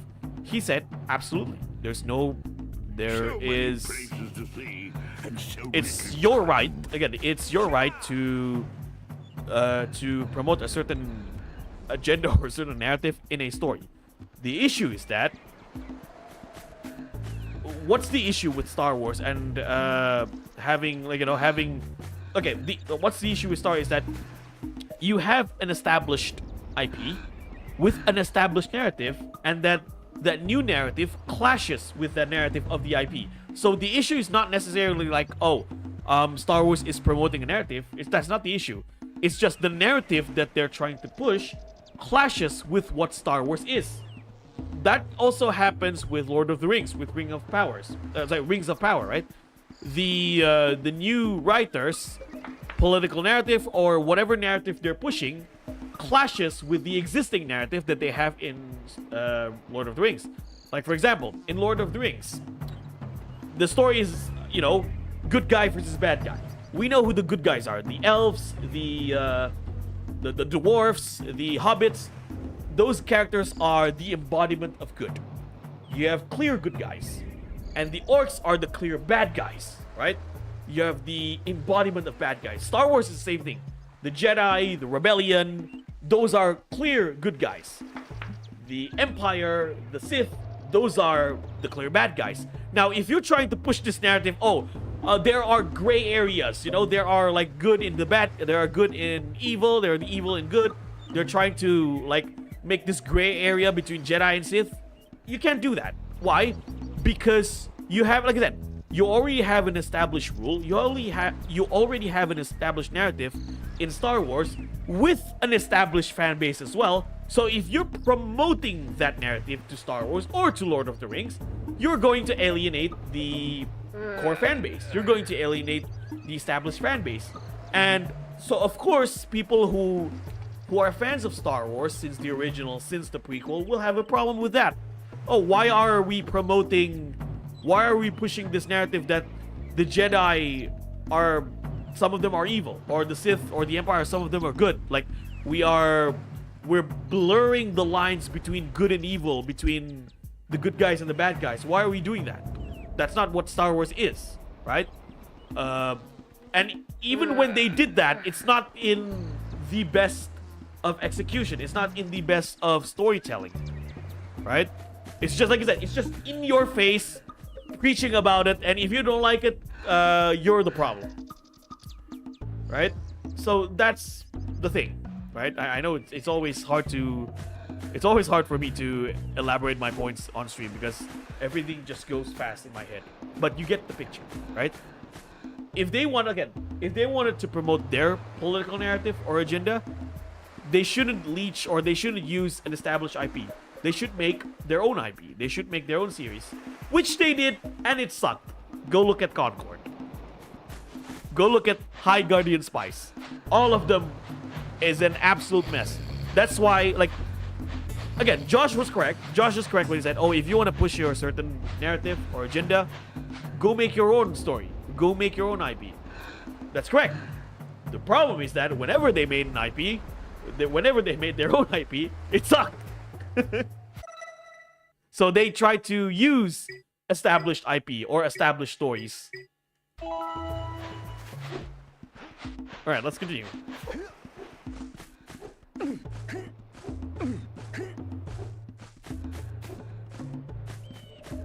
And one more thing. One of the reasons why I you could say heavily moderate my community. Heavily me and my moderators, or me and my friends, heavily moderate the community, because one thing I do not want to see in this community, in Profar's community, is that I do not want to have people or community members bickering among themselves. If you have a problem with another community, like I said, let's say, I have a problem with this person in your community because I don't agree with his politics. Okay, you go settle that on DM. Do not use my Discord as a battleground for your debate with him. If you have a problem with certain individuals, settle that privately. Alright. Great! Go back. You have the 20 cells needed to power my heat shield. Now be careful. The shield will only protect your zoomer till it reaches 500 degrees, so try to keep her cool. Flying over open lava will definitely heat you up fast. Hit 500 degrees and it's over. Over? Like burning molten metal over? The fire canyon gets pretty hot, so keep a lookout for jobs You know what to keep else you is off the hot? hot ground. I've also Take a released guess. several blue cooling balloons you can use to drop the shield's temperature quickly. Oh, and when you get across, don't forget to activate the teleport gate in the Blue Sage's lab. Then we'll be able to teleport over and meet you. Good luck!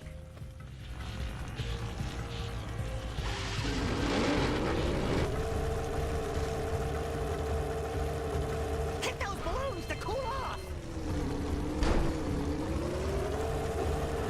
There's scout flies out here, too! What's this? Right on the raised precursor stuff to keep us cool.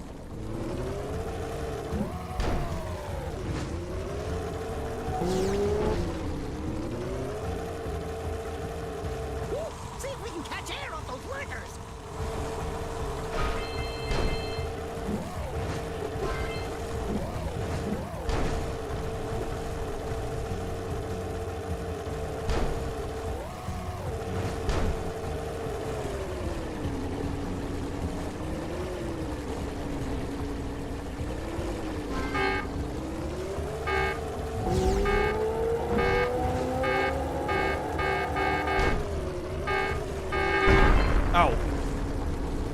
Terrible driving. Terrible driving.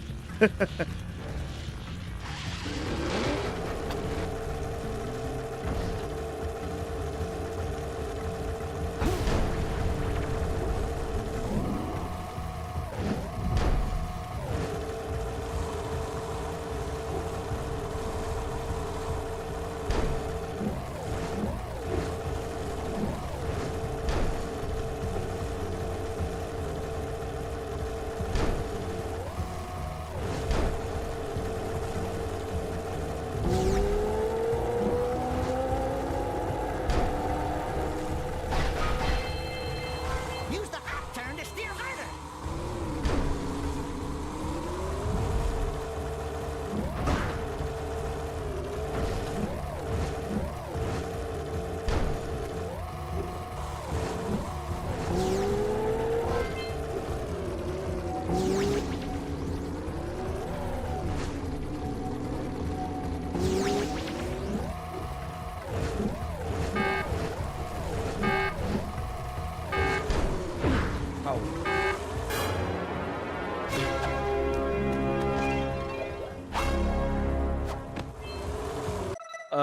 It should makes the mission feel more intense. Nah, it's loud already in my headphones. I don't want to make it too loud, Smiley.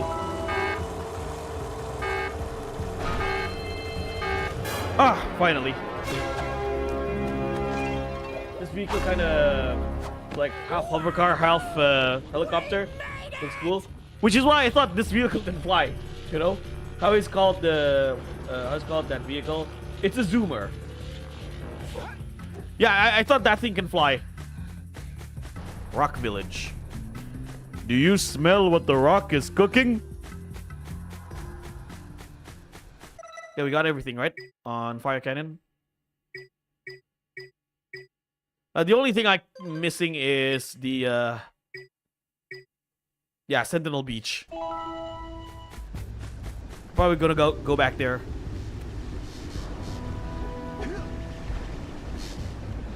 Fun fact, the goggles on the boys' heads are meant for the zoomers, heavily used in the promotional marketing. Unfortunately, it was never used in the game.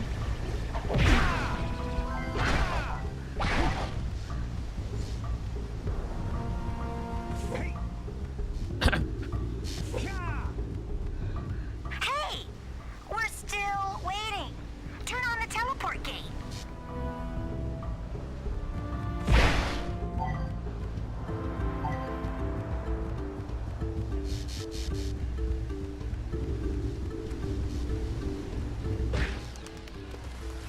Whoa! I don't think I'll ever get used to that teleporter tingling sensation. Hey! It looks like the Blue Sage threw a party. Oh my! Rock Village is on fire! One heck of a party. No, I mean Rock Village is being bombarded with flaming boulders. Oh, and it looks like the Blue Sage is working on a levitation machine to move them. Assuming it's operational, we're gonna need power cells to fuel it. I guess you two are going to have to find some more. We'd better take a look at his notes. Jack, go check on the villagers, then come back and give us an update. And take the furball with you. Samus. Apparently, the precursor structure just off the coast leads to an underwater lost city. The Blue Sage has been trying to figure out how he can bring one of the chambers to the surface, but he was never successful. You should check it out. Aren't there a lot of lurker sharks in that water? Why? Are you scared? Me? Of course not. Just looking out for Jack here. You know what a chicken he can be. Well, if you swim out Yeah. over the coral reef, I doubt the lurker sharks will bother you. They don't like shallow. Oh yeah, I love mecha and vehicle designs too. They're an absolute work of art. Jack the Silent Assassin. He stalks in the next game, right? Let's talk to Samus again. The situation here stinks worse than a lurker's armpit. Before Blue Sage's disappearance, he journaled significant trouble in all of the surrounding areas. Of particular interest to me is the dark eco-infection of some innocent plants in the Precursor Basin. Kira will teleport your Egrav Zoomer to the nearest transpad. Ride the Zoomer to a green eco vent, and then carry the green eco to the corrupted plants. That should heal them. Don't miss a single plant, or the infected ones will slowly reinfect the healthy ones. And Daxter, start cleaning up in here. And don't forget the corners. No. Now, how did he get that levitate? Wait, we got all the power cells, right? No beach, sand over. Oh yeah, I forgot to get this one. Need her to work. That reminds me.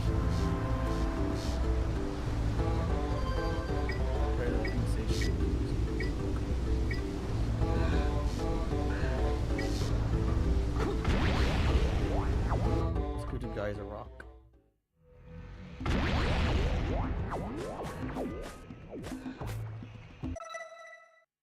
Oh wait, not this one. The green sage hut. I recommend going to the Lost Precursor City first. All right. I missed something, Smiley, so that's why I'm back here.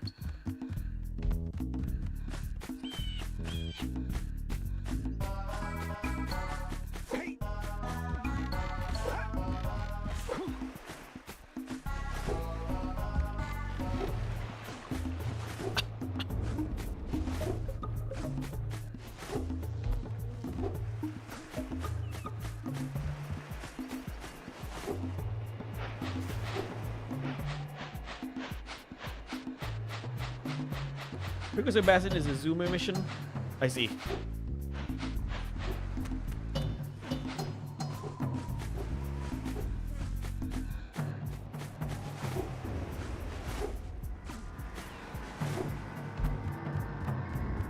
You have proven yourself worthy. Here is a power cell.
Profar, let's collect for a Musa May video this year. Oh, yeah.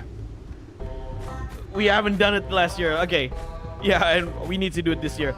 Well, you know, Chris Gildart is doing a project. And he's doing a big project. I'm a part of that project as well. Maybe we can either do collabs together with you and I, or I'm also looking forward with what Chris Gildart is doing. So you might want to contact him as well. He said he wants to bring in a lot of creators in this project, so you might as well contact him as well. Why am I? You might as well contact Chris Gildart and talk to him.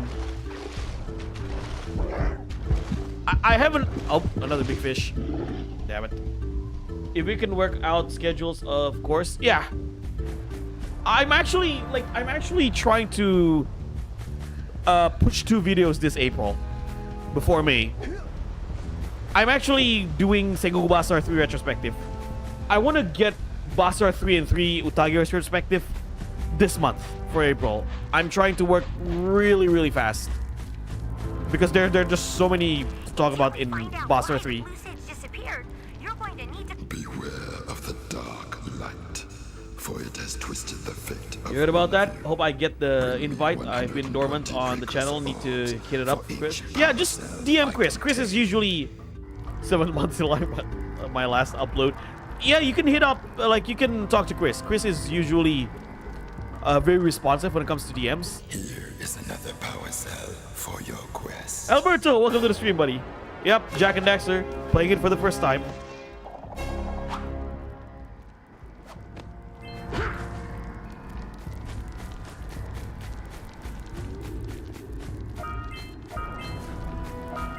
Yeah, I think Smiley, you should hit up Chris and tell him that I'm interested with what he's doing. Precursor Basin.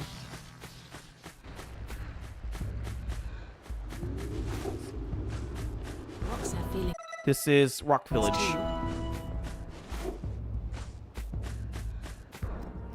You two look like a couple of capable fellows. I've got a research project going, and maybe you could help me out. Hey, we're the ones on a big quest here. We ask you for help. Well, perhaps we can help each other. I've been studying the burrowing habits of lightning moles in the Precursor Basin next to our village for years. But now those awful lurkers have scared the moles to the surface. And since they're blind as bats, they can't find their way back underground. Oh, you haven't If played you this could game but herd heard them good back into things. their Yeah, burrowing same goes with tunnels, me. You might just save their lives. I've got a power cell that says you can do it. Yeah, lightning moles. We can. Maybe for 2 power cells. Nice try. But I would be willing to part with another power cell if you two find me 90 precursor orbs for my research equipment. Fair enough?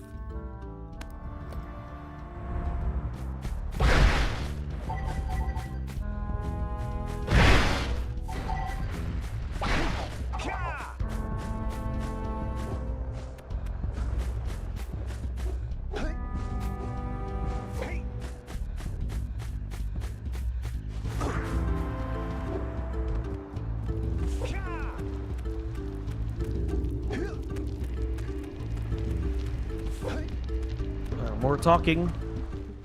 Oh, no.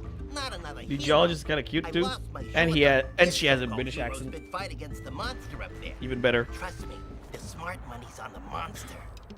That wager pretty much tapped me out. So, I got a proposal.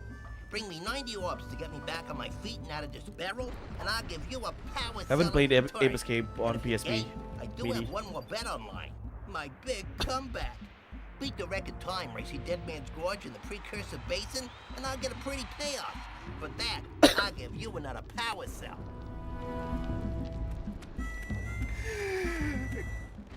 Oh, my aching head. Hey, that's one of your vital organs. Walk it off, tough guy. Oh, sure, I was tough once. Maybe even the toughest of them all. I single-handedly defended this village from those horrid creatures for almost a year. Then that horrible monster arrived and commenced the boulder bombardment. So, full of valor, armor shining in the sun, I climbed the hill to take him on. But he pounded me like one tenderizes a yakao steak. Have you tried attacking him with your melodrama? Cause it's killing me. After my last stunning failure, he sealed the passageway to his roost with a 30-ton boulder, leaving no way for anyone to challenge him again. So, our sage, a master of blue eco and a mechanical genius, devised a machine capable of lifting the boulder out of the way. But alas, he disappeared before we had a chance to turn it on. And he took all of his power cells with him. At least I was able to pull enough pontoons You gotta out hear of this our warrior bridge cry in to prevent Japanese? that monster from coming down Link here it to me. do me harm. On DM. Yeah, good job, tough guy. But we're gonna need you to put him back and stuff. Oh, sure. And seal my doom? All right. Fine. Bring me 90 precursor orbs and I'll let the pontoons loose. But I'm not going to fight that monster again.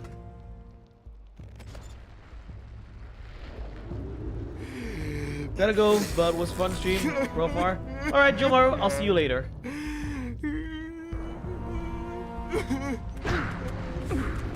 Oh, sorry. Take all the time you want bringing me the Precursor orbs. I'm not looking to fix the pontoon bridge anytime soon.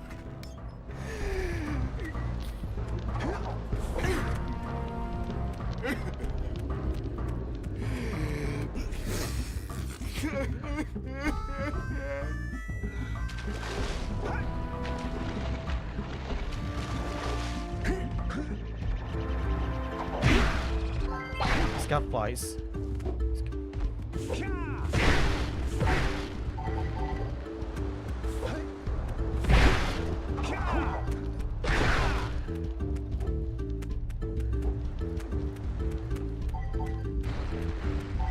Take care. Omoyo. Alright. You take care too, buddy. I'll see you later.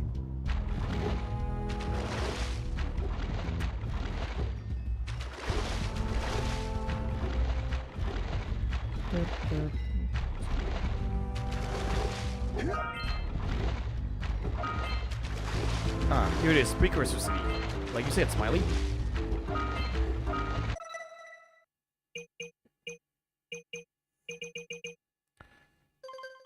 Yeah, let's search some precursor orbs first. Collect all the precursor orbs here and all the scout flies. Then we go to Lost Precursor City.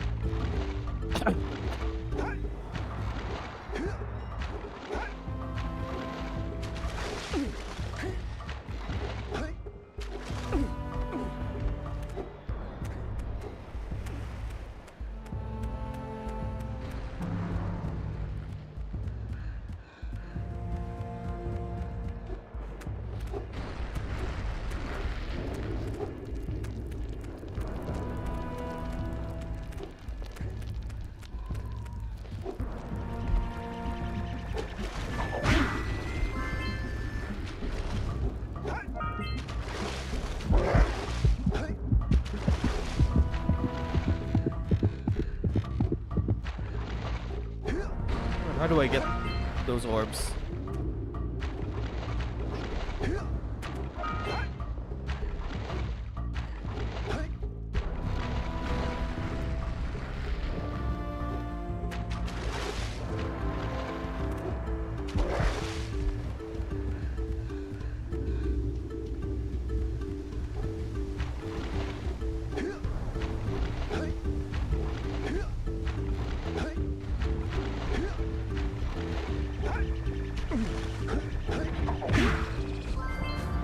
One more scout fly. Boggy swamp is a different one. It's a different world.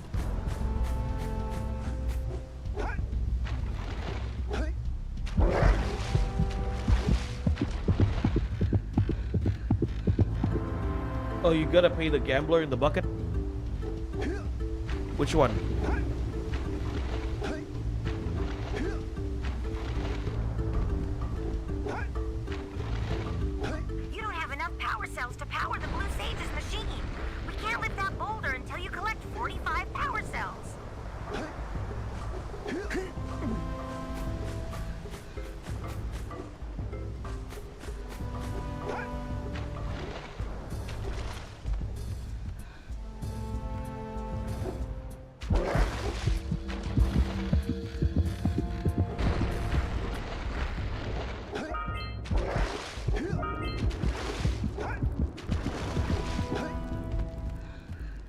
I just want to collect those eggs.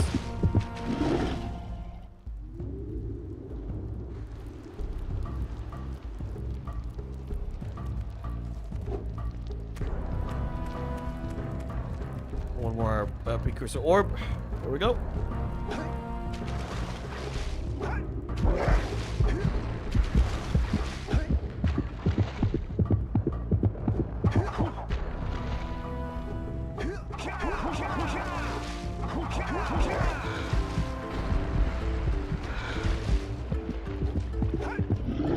How do I get that egg?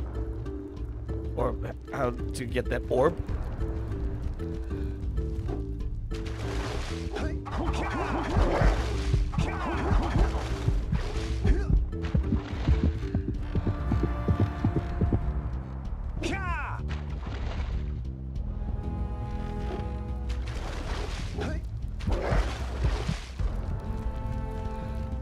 Any ideas?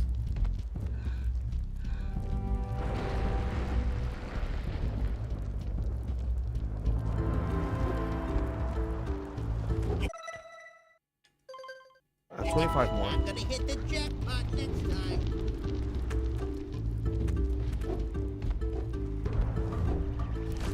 Oh, there's the last one. Oh, okay. Good luck, boys. There's a blue orb.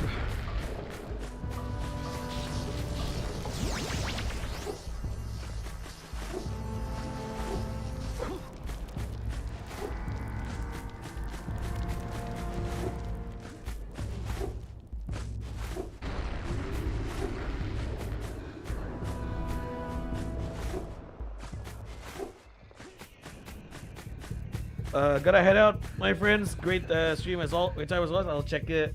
I'll check in with you via Discord. All right, Smiley. Thanks for the help, and I'll see you later. Interesting. Oh, I didn't get that power cell.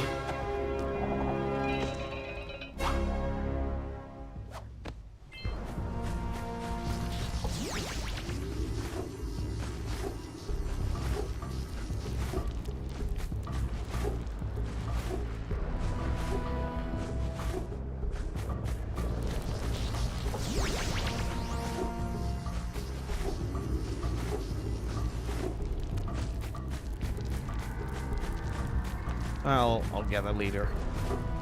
Let's go to the I've got to get world. back to Oh, research. Isaac, welcome to the stream. Going to the lost Precursor city.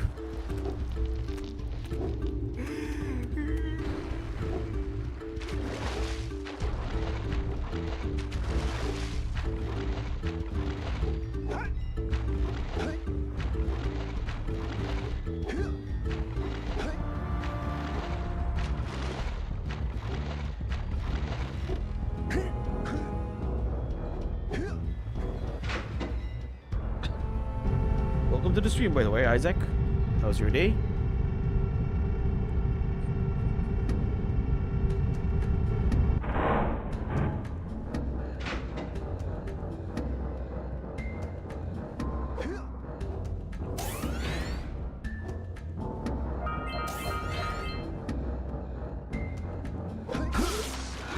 Oh, silly me.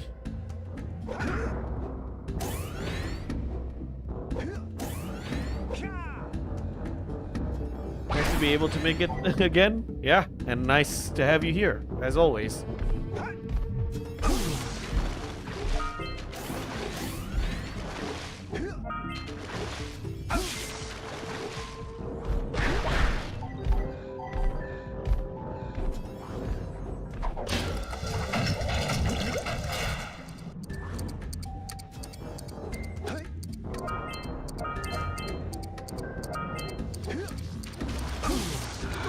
Well, there's always a first time for everything.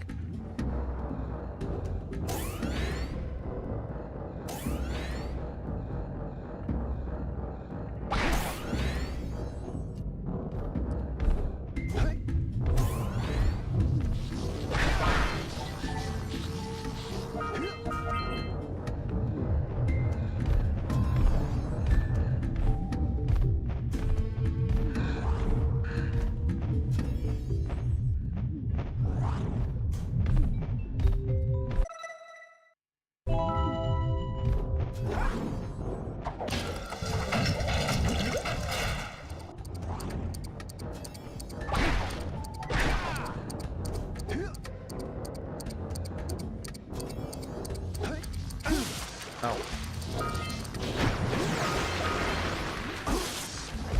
Well, this is embarrassing.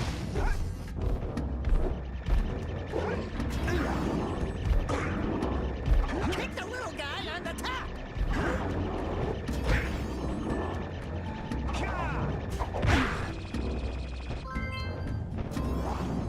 I need to eat after this. Let me finish this session first, then I'll call it the stream. And I'm dead. Then I end the stream and get some dinner. I'm pretty hungry right now. Why did I punch that way?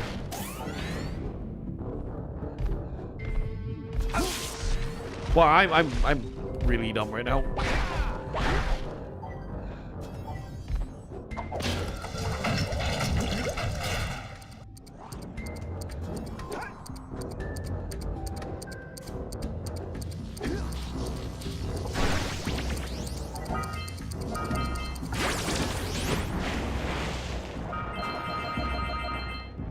Go.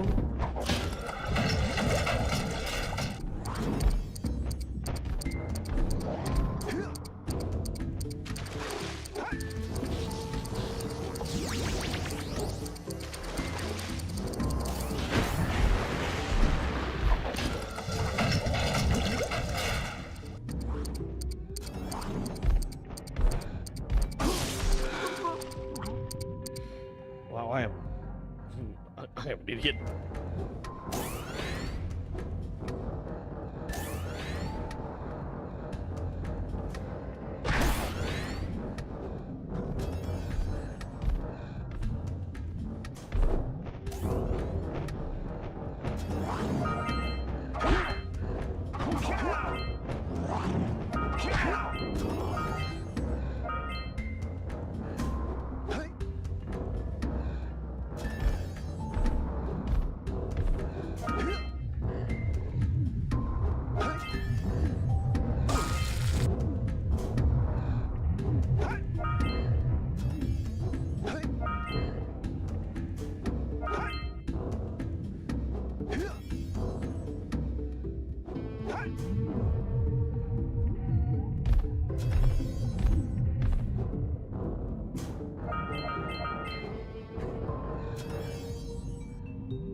I'll be right back, guys. I need some cookies. I'm pretty hungry right now. Be right back.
All right.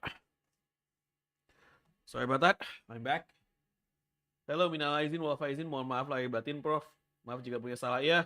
Sama-sama. Selamat Hari Raya Idul Fitri juga. Lutfi, minal aizin wal faizin. Mohon maaf lahir batin. All right, let's continue. I have some biscuits here.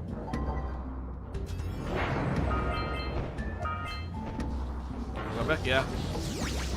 Yeah, I'm gonna finish this stage quickly. I am getting hungry.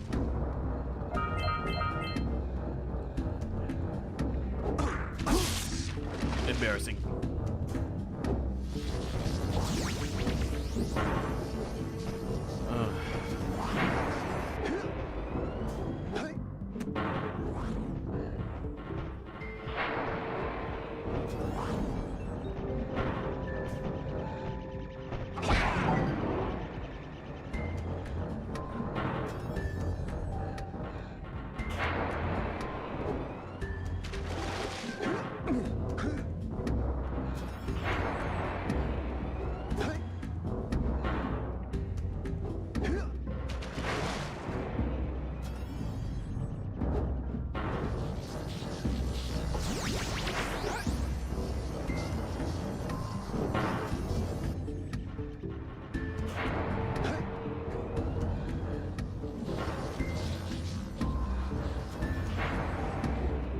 How do I get up there?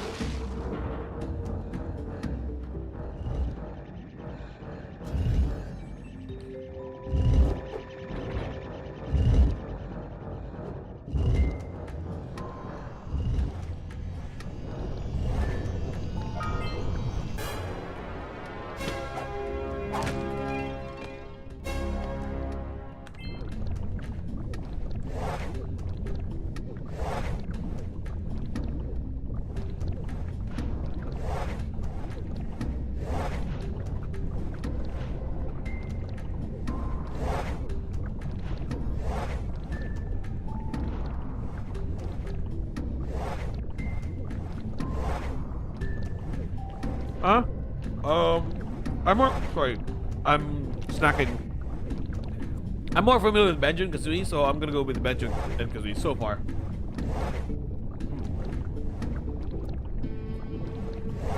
But I do like Jak and Daxter.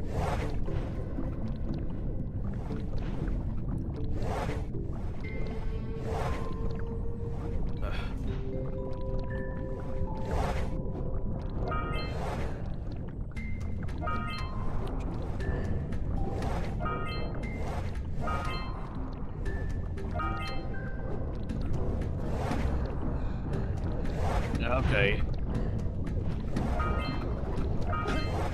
Oops. Silly me. Oh, that was close.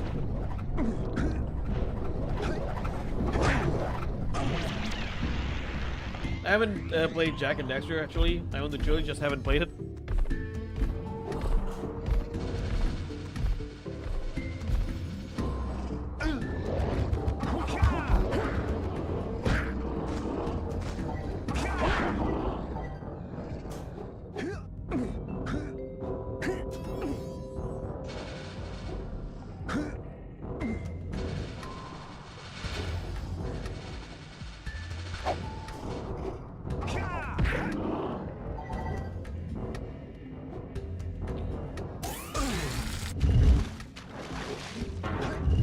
Sword? Nah, it's okay.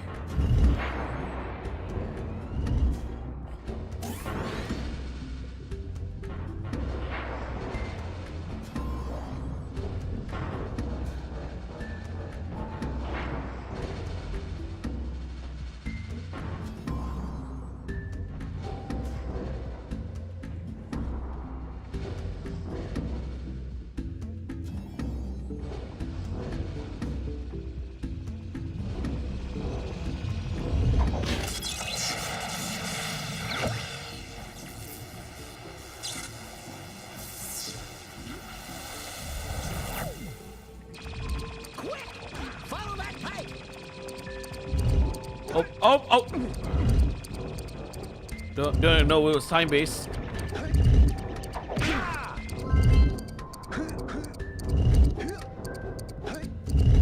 This really is a Banjo-Kazooie mission.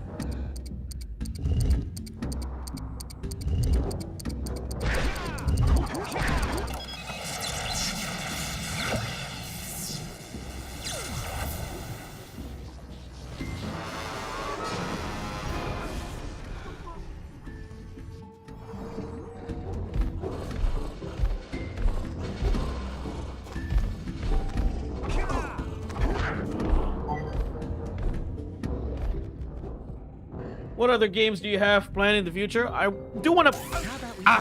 Damn it! I get it, Daxter. I do want to play Final Fantasy VII Rebirth on stream. I want to continue. You know, I want to do the marathon of Mega Man X. If MGS Delta comes out, I'll play that game.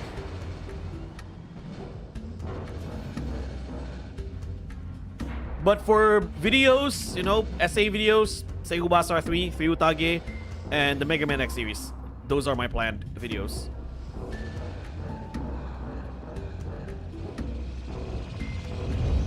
Ooh.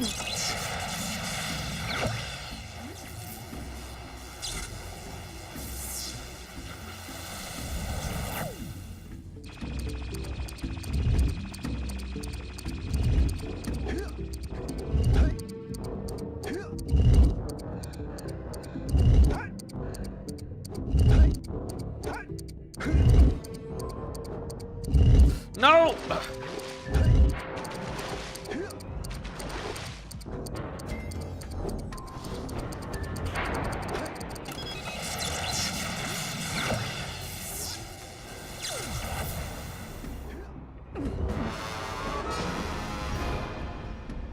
Yeah, this really is a Banjo-Kazooie mission.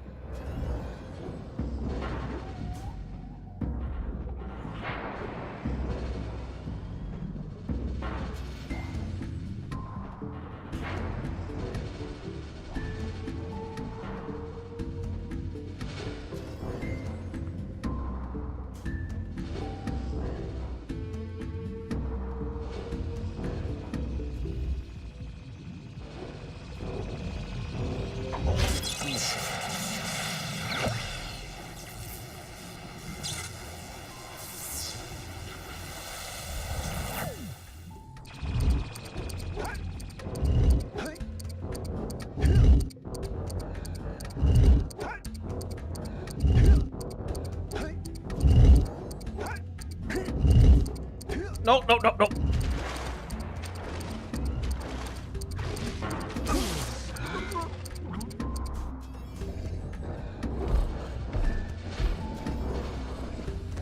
'Underwater levels in platformer games are always a pain in the ass.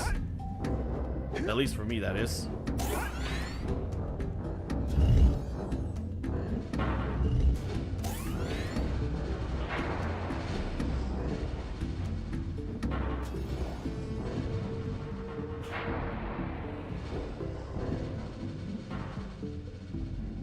Gotta stay calm.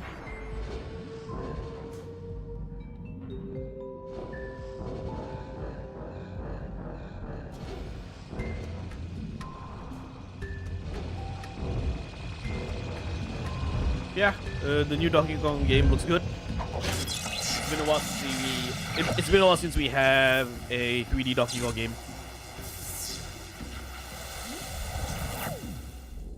Don't recall any 3D Donkey Kong game except Donkey Kong 64.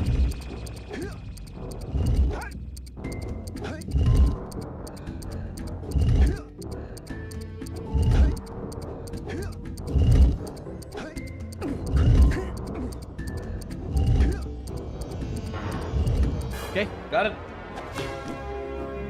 That was rather tricky.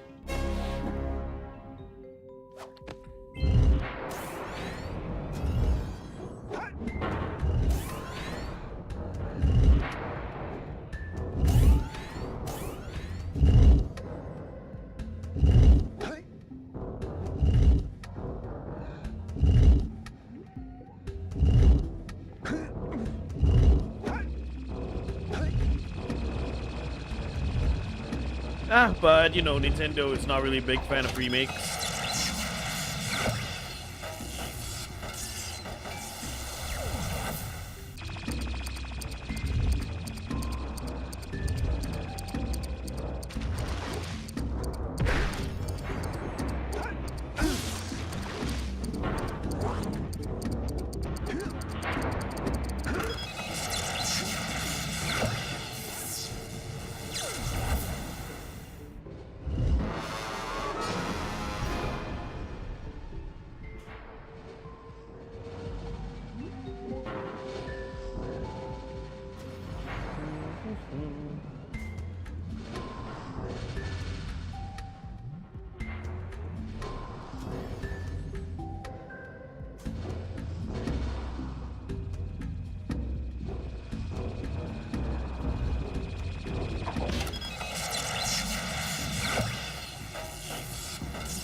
Halo Aldi, selamat datang. Mohon maaf lahir batin. Selamat hari Idul Fitri. Kemarin saya belum sempet. Ngomong susah banget sih. Kemarin belum sempet ngucapin. Oke.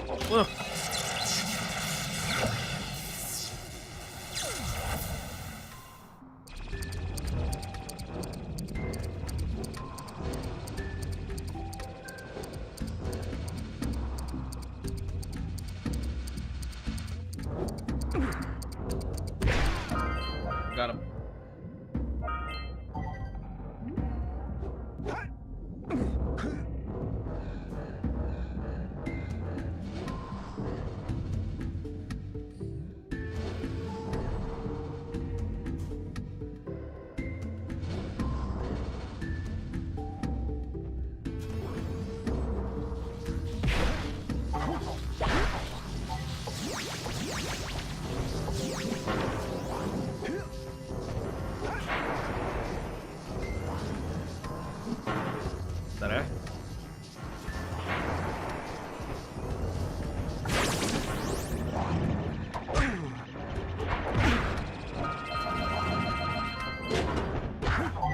jadi inget game PS2 tapi nggak begitu populer di rental daerah saya bang.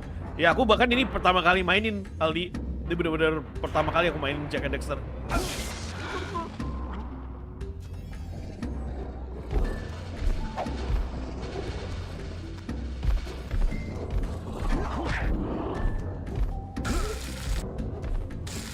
Wow. Skill banget aku.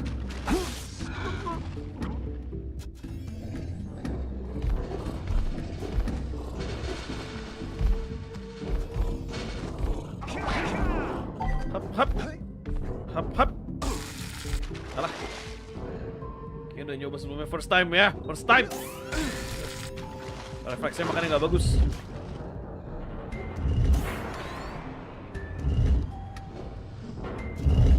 Bukan, aduh, ampun. Malu-maluin. That was embarrassing.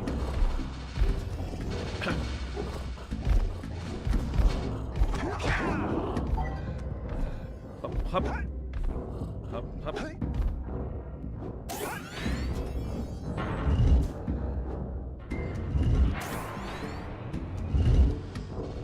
Ya, wak. Setidaknya gue akui kalau gue skill issue. At least I admit I have skill issues.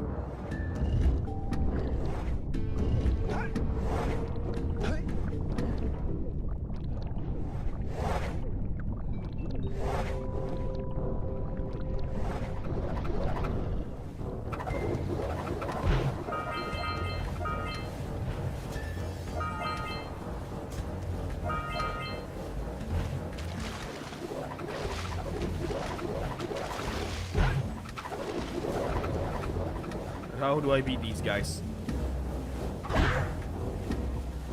Hey, it looks like you can jump dive onto those guys. Alright. Let's jump dive.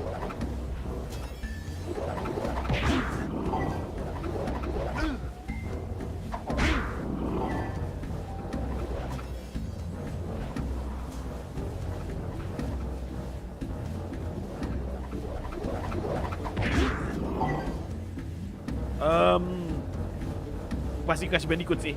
Ini nggak ada, ini ada infinite continue, jadi nggak kalau mau mati berapa kali ya tetap jalan.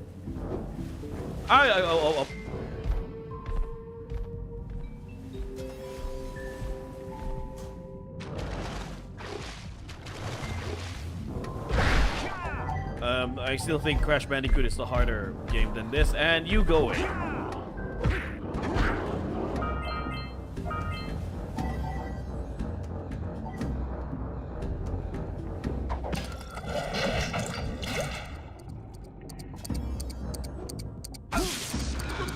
That is absolutely embarrassing.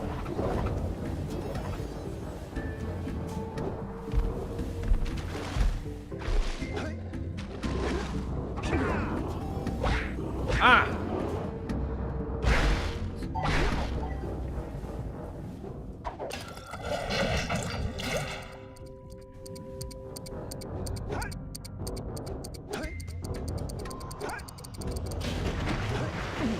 That was super close. Right. Alright, let me snack first.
Slide.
couldn't get all of those things charged at once.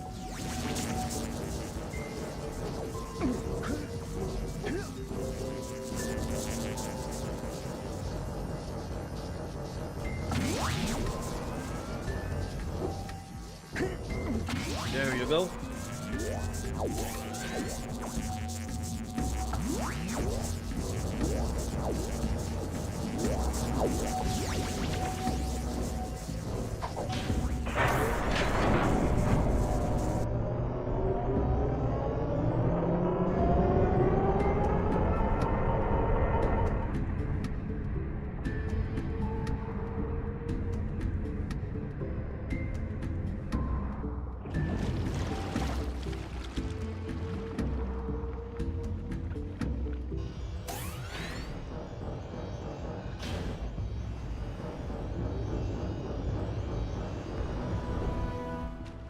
Wow! You raised a piece of the underwater ruins to the surface. It seems you can use eco in ways we've never seen before. A power cell surfaced with the room. Climb up there and get it.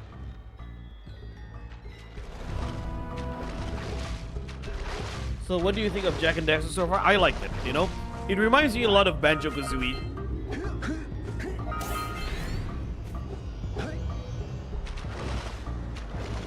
Even the not-so-good stuff about it reminds me a lot of the not-so-good stuff I dislike from Banjo-Kazooie.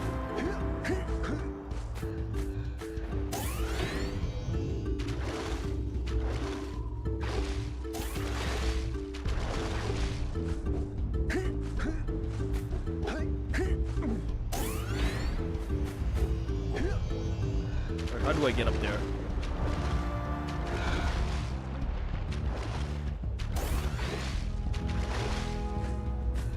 Yeah, I've heard great things about it, and I'm definitely excited to play it once in time.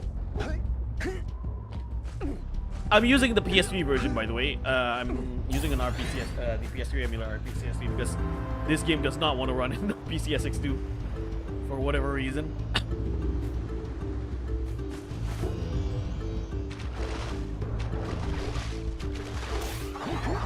Oh, okay. Let's use the Tatsumaki-san Pukyaku.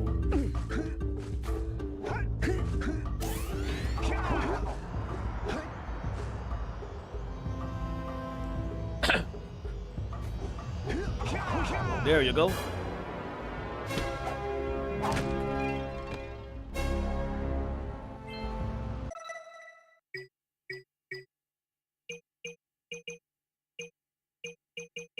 Alright, 4 more to go.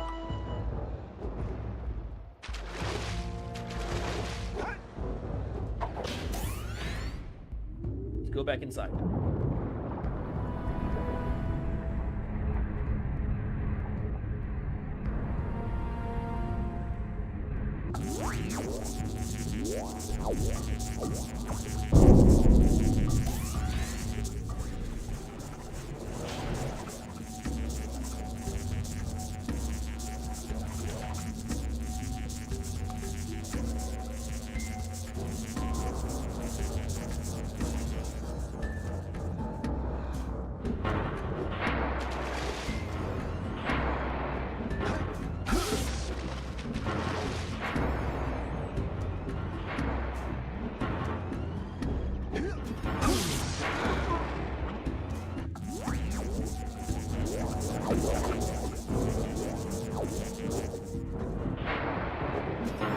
Ow.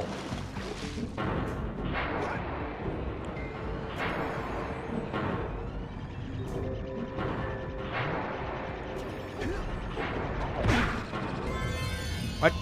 Got a power cell.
got this. We're fighting a boss. Run! The dark eco is rising!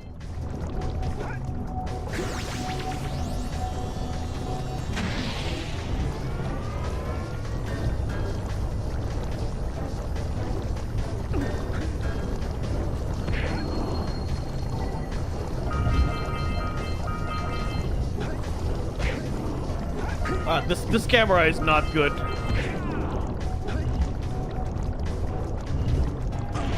Lovely.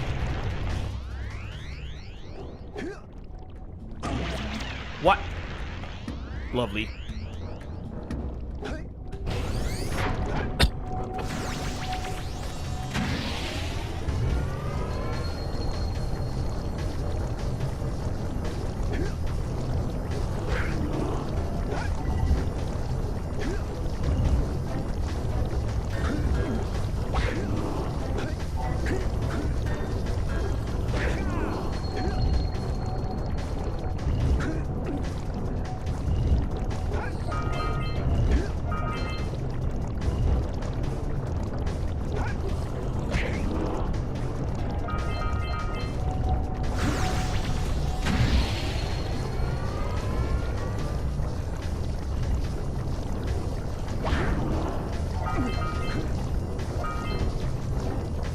Yeah, this camera angle is really ass right now.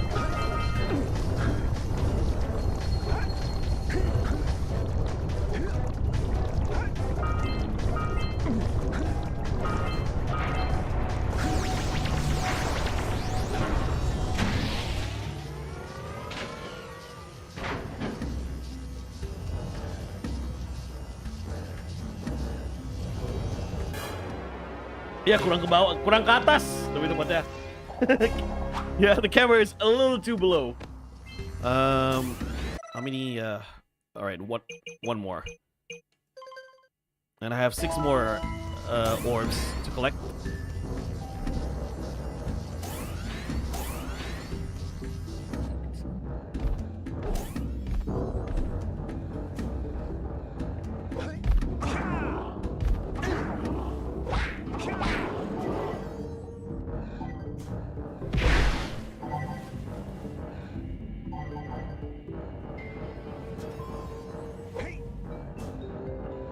Let's see.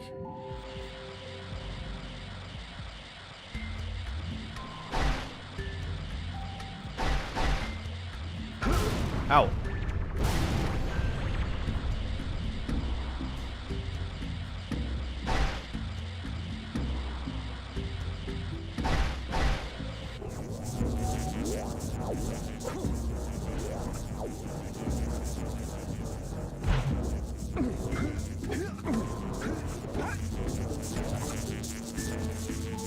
Okay.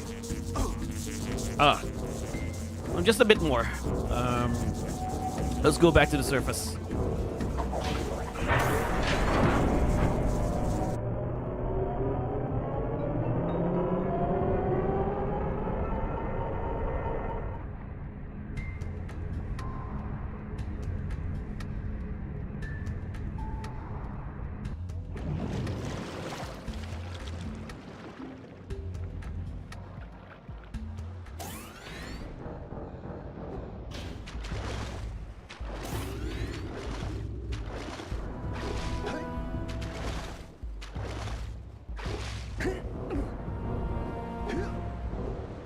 Go back. There's one more power cell I haven't collected.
Need a lot of patience when it comes to playing this game. Oh!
Is the last one.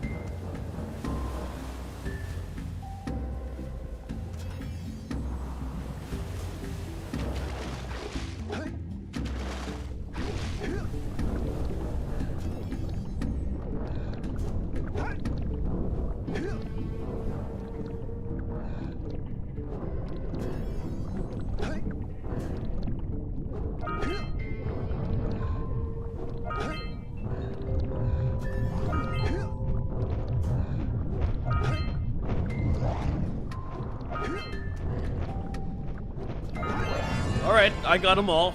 Now, onto the final power cell.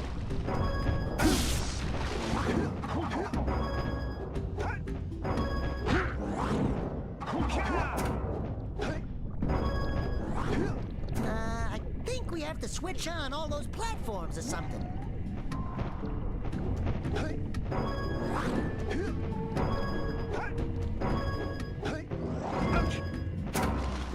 Embarrassing. GG, belum good game, masih gagal gaming.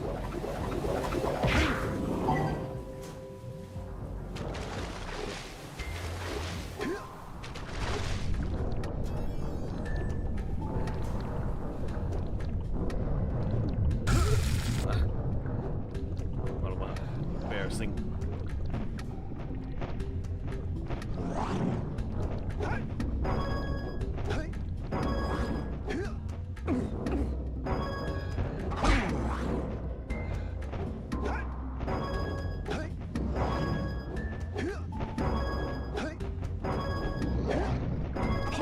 There you go. Ah, that was annoying.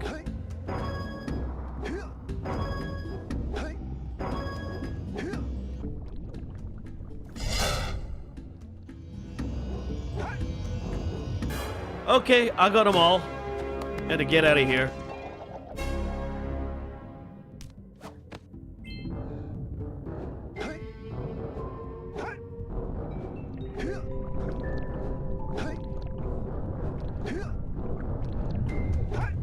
Nice job. Thank you. So, yeah, looks like we got everything here.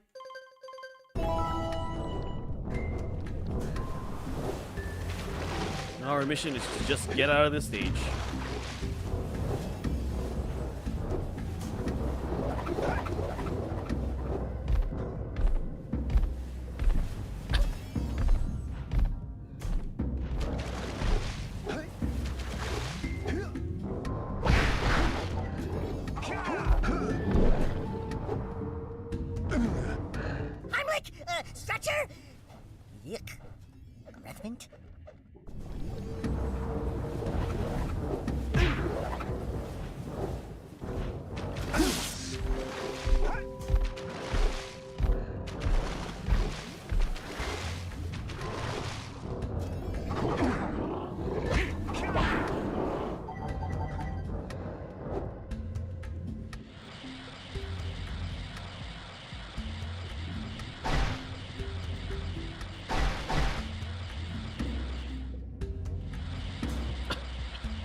Oh, looks like I have to leave from the front door.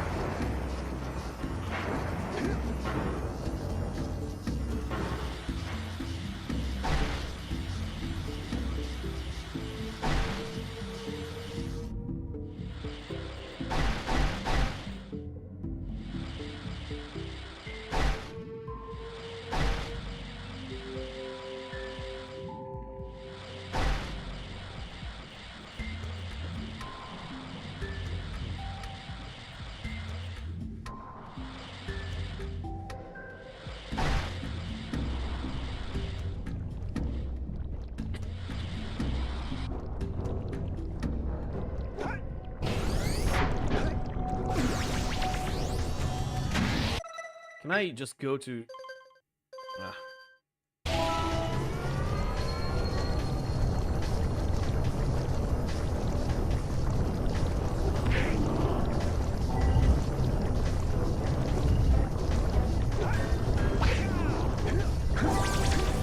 Man, I just want to get out of here right now.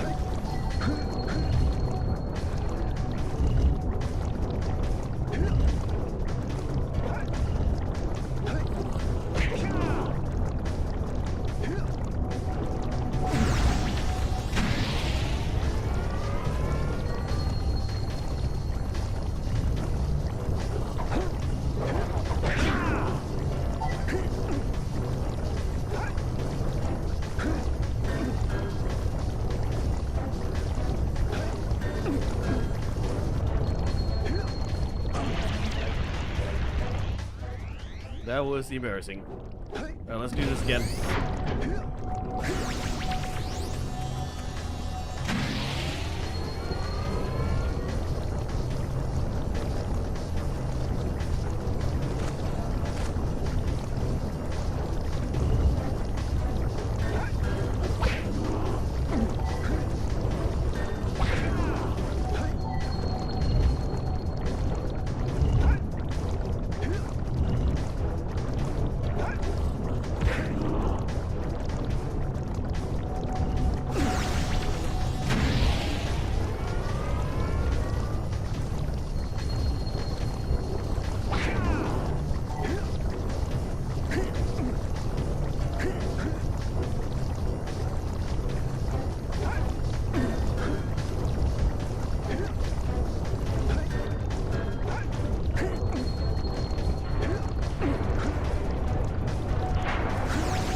We have to go manually.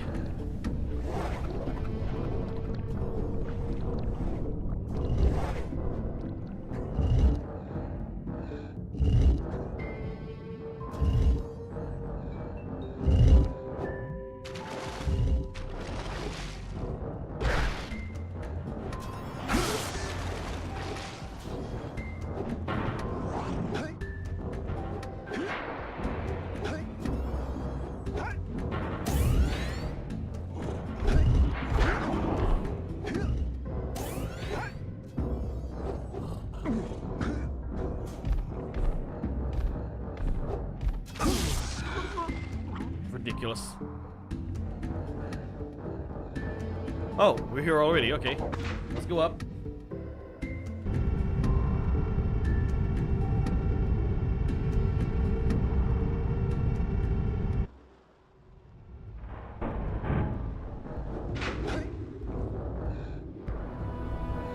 Let's find a sweet spot to end the stream.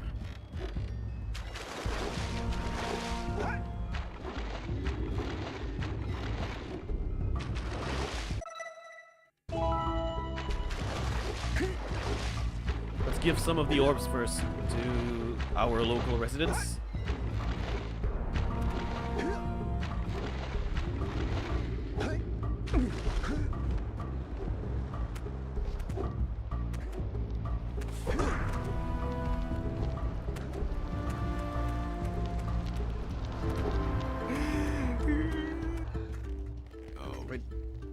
Wonderful. You brought me the Precursor orbs. All right, I'll fix the bridge. But don't ask me to get involved with that creature again.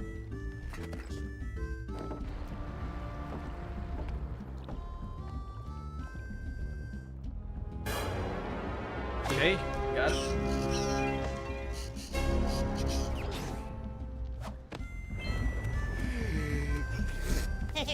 Whoa, yeah! These orbs will help me win my way back out of this barrel. Here's the power cell I promised.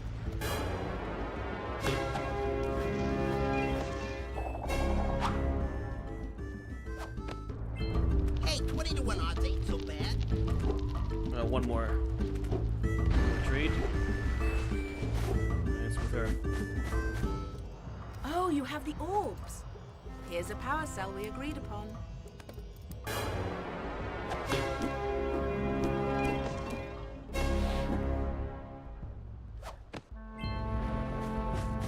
Right?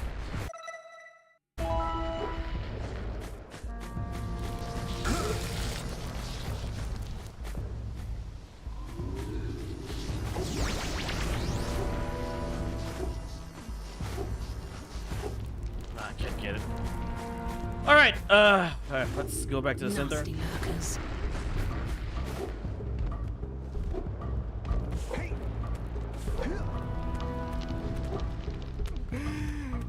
Alright, so I think that's it for tonight, ladies and gentlemen. How many? We streamed for 3 hours. Nice, good 3 hours for the live stream. So I'm going to call it out because I am super hungry right now. So yeah, thank you guys so much for watching. I will be streaming Jak and Daxter, the next part somewhere. I don't know when. I'm not sure it's gonna be tomorrow or the next day, but I'll definitely going to finish this game before we move to a new one. So yeah, thank you guys so much for watching. If you haven't subscribed to this channel, do subscribe to the channel. What are you waiting for? It's absolutely free. Subscribe to my second channel as well, Paripi Profar playthroughs. I'm uploading Tension Fatal Shadows content on that channel. Also, look forward to Sengoku Basara 3 retrospective. I'm writing the script right now. I want to get that video finished as soon as possible. Like I said, look forward to that. Yeah, if you want to join the community, we have a Discord server. Link to the Discord server is in the description below. Until then, ladies and gentlemen, thank you so much for watching. Stay healthy, stay happy. Thank you so much once again. I keep saying thank you. You get the point, right? So I'll see you guys next time.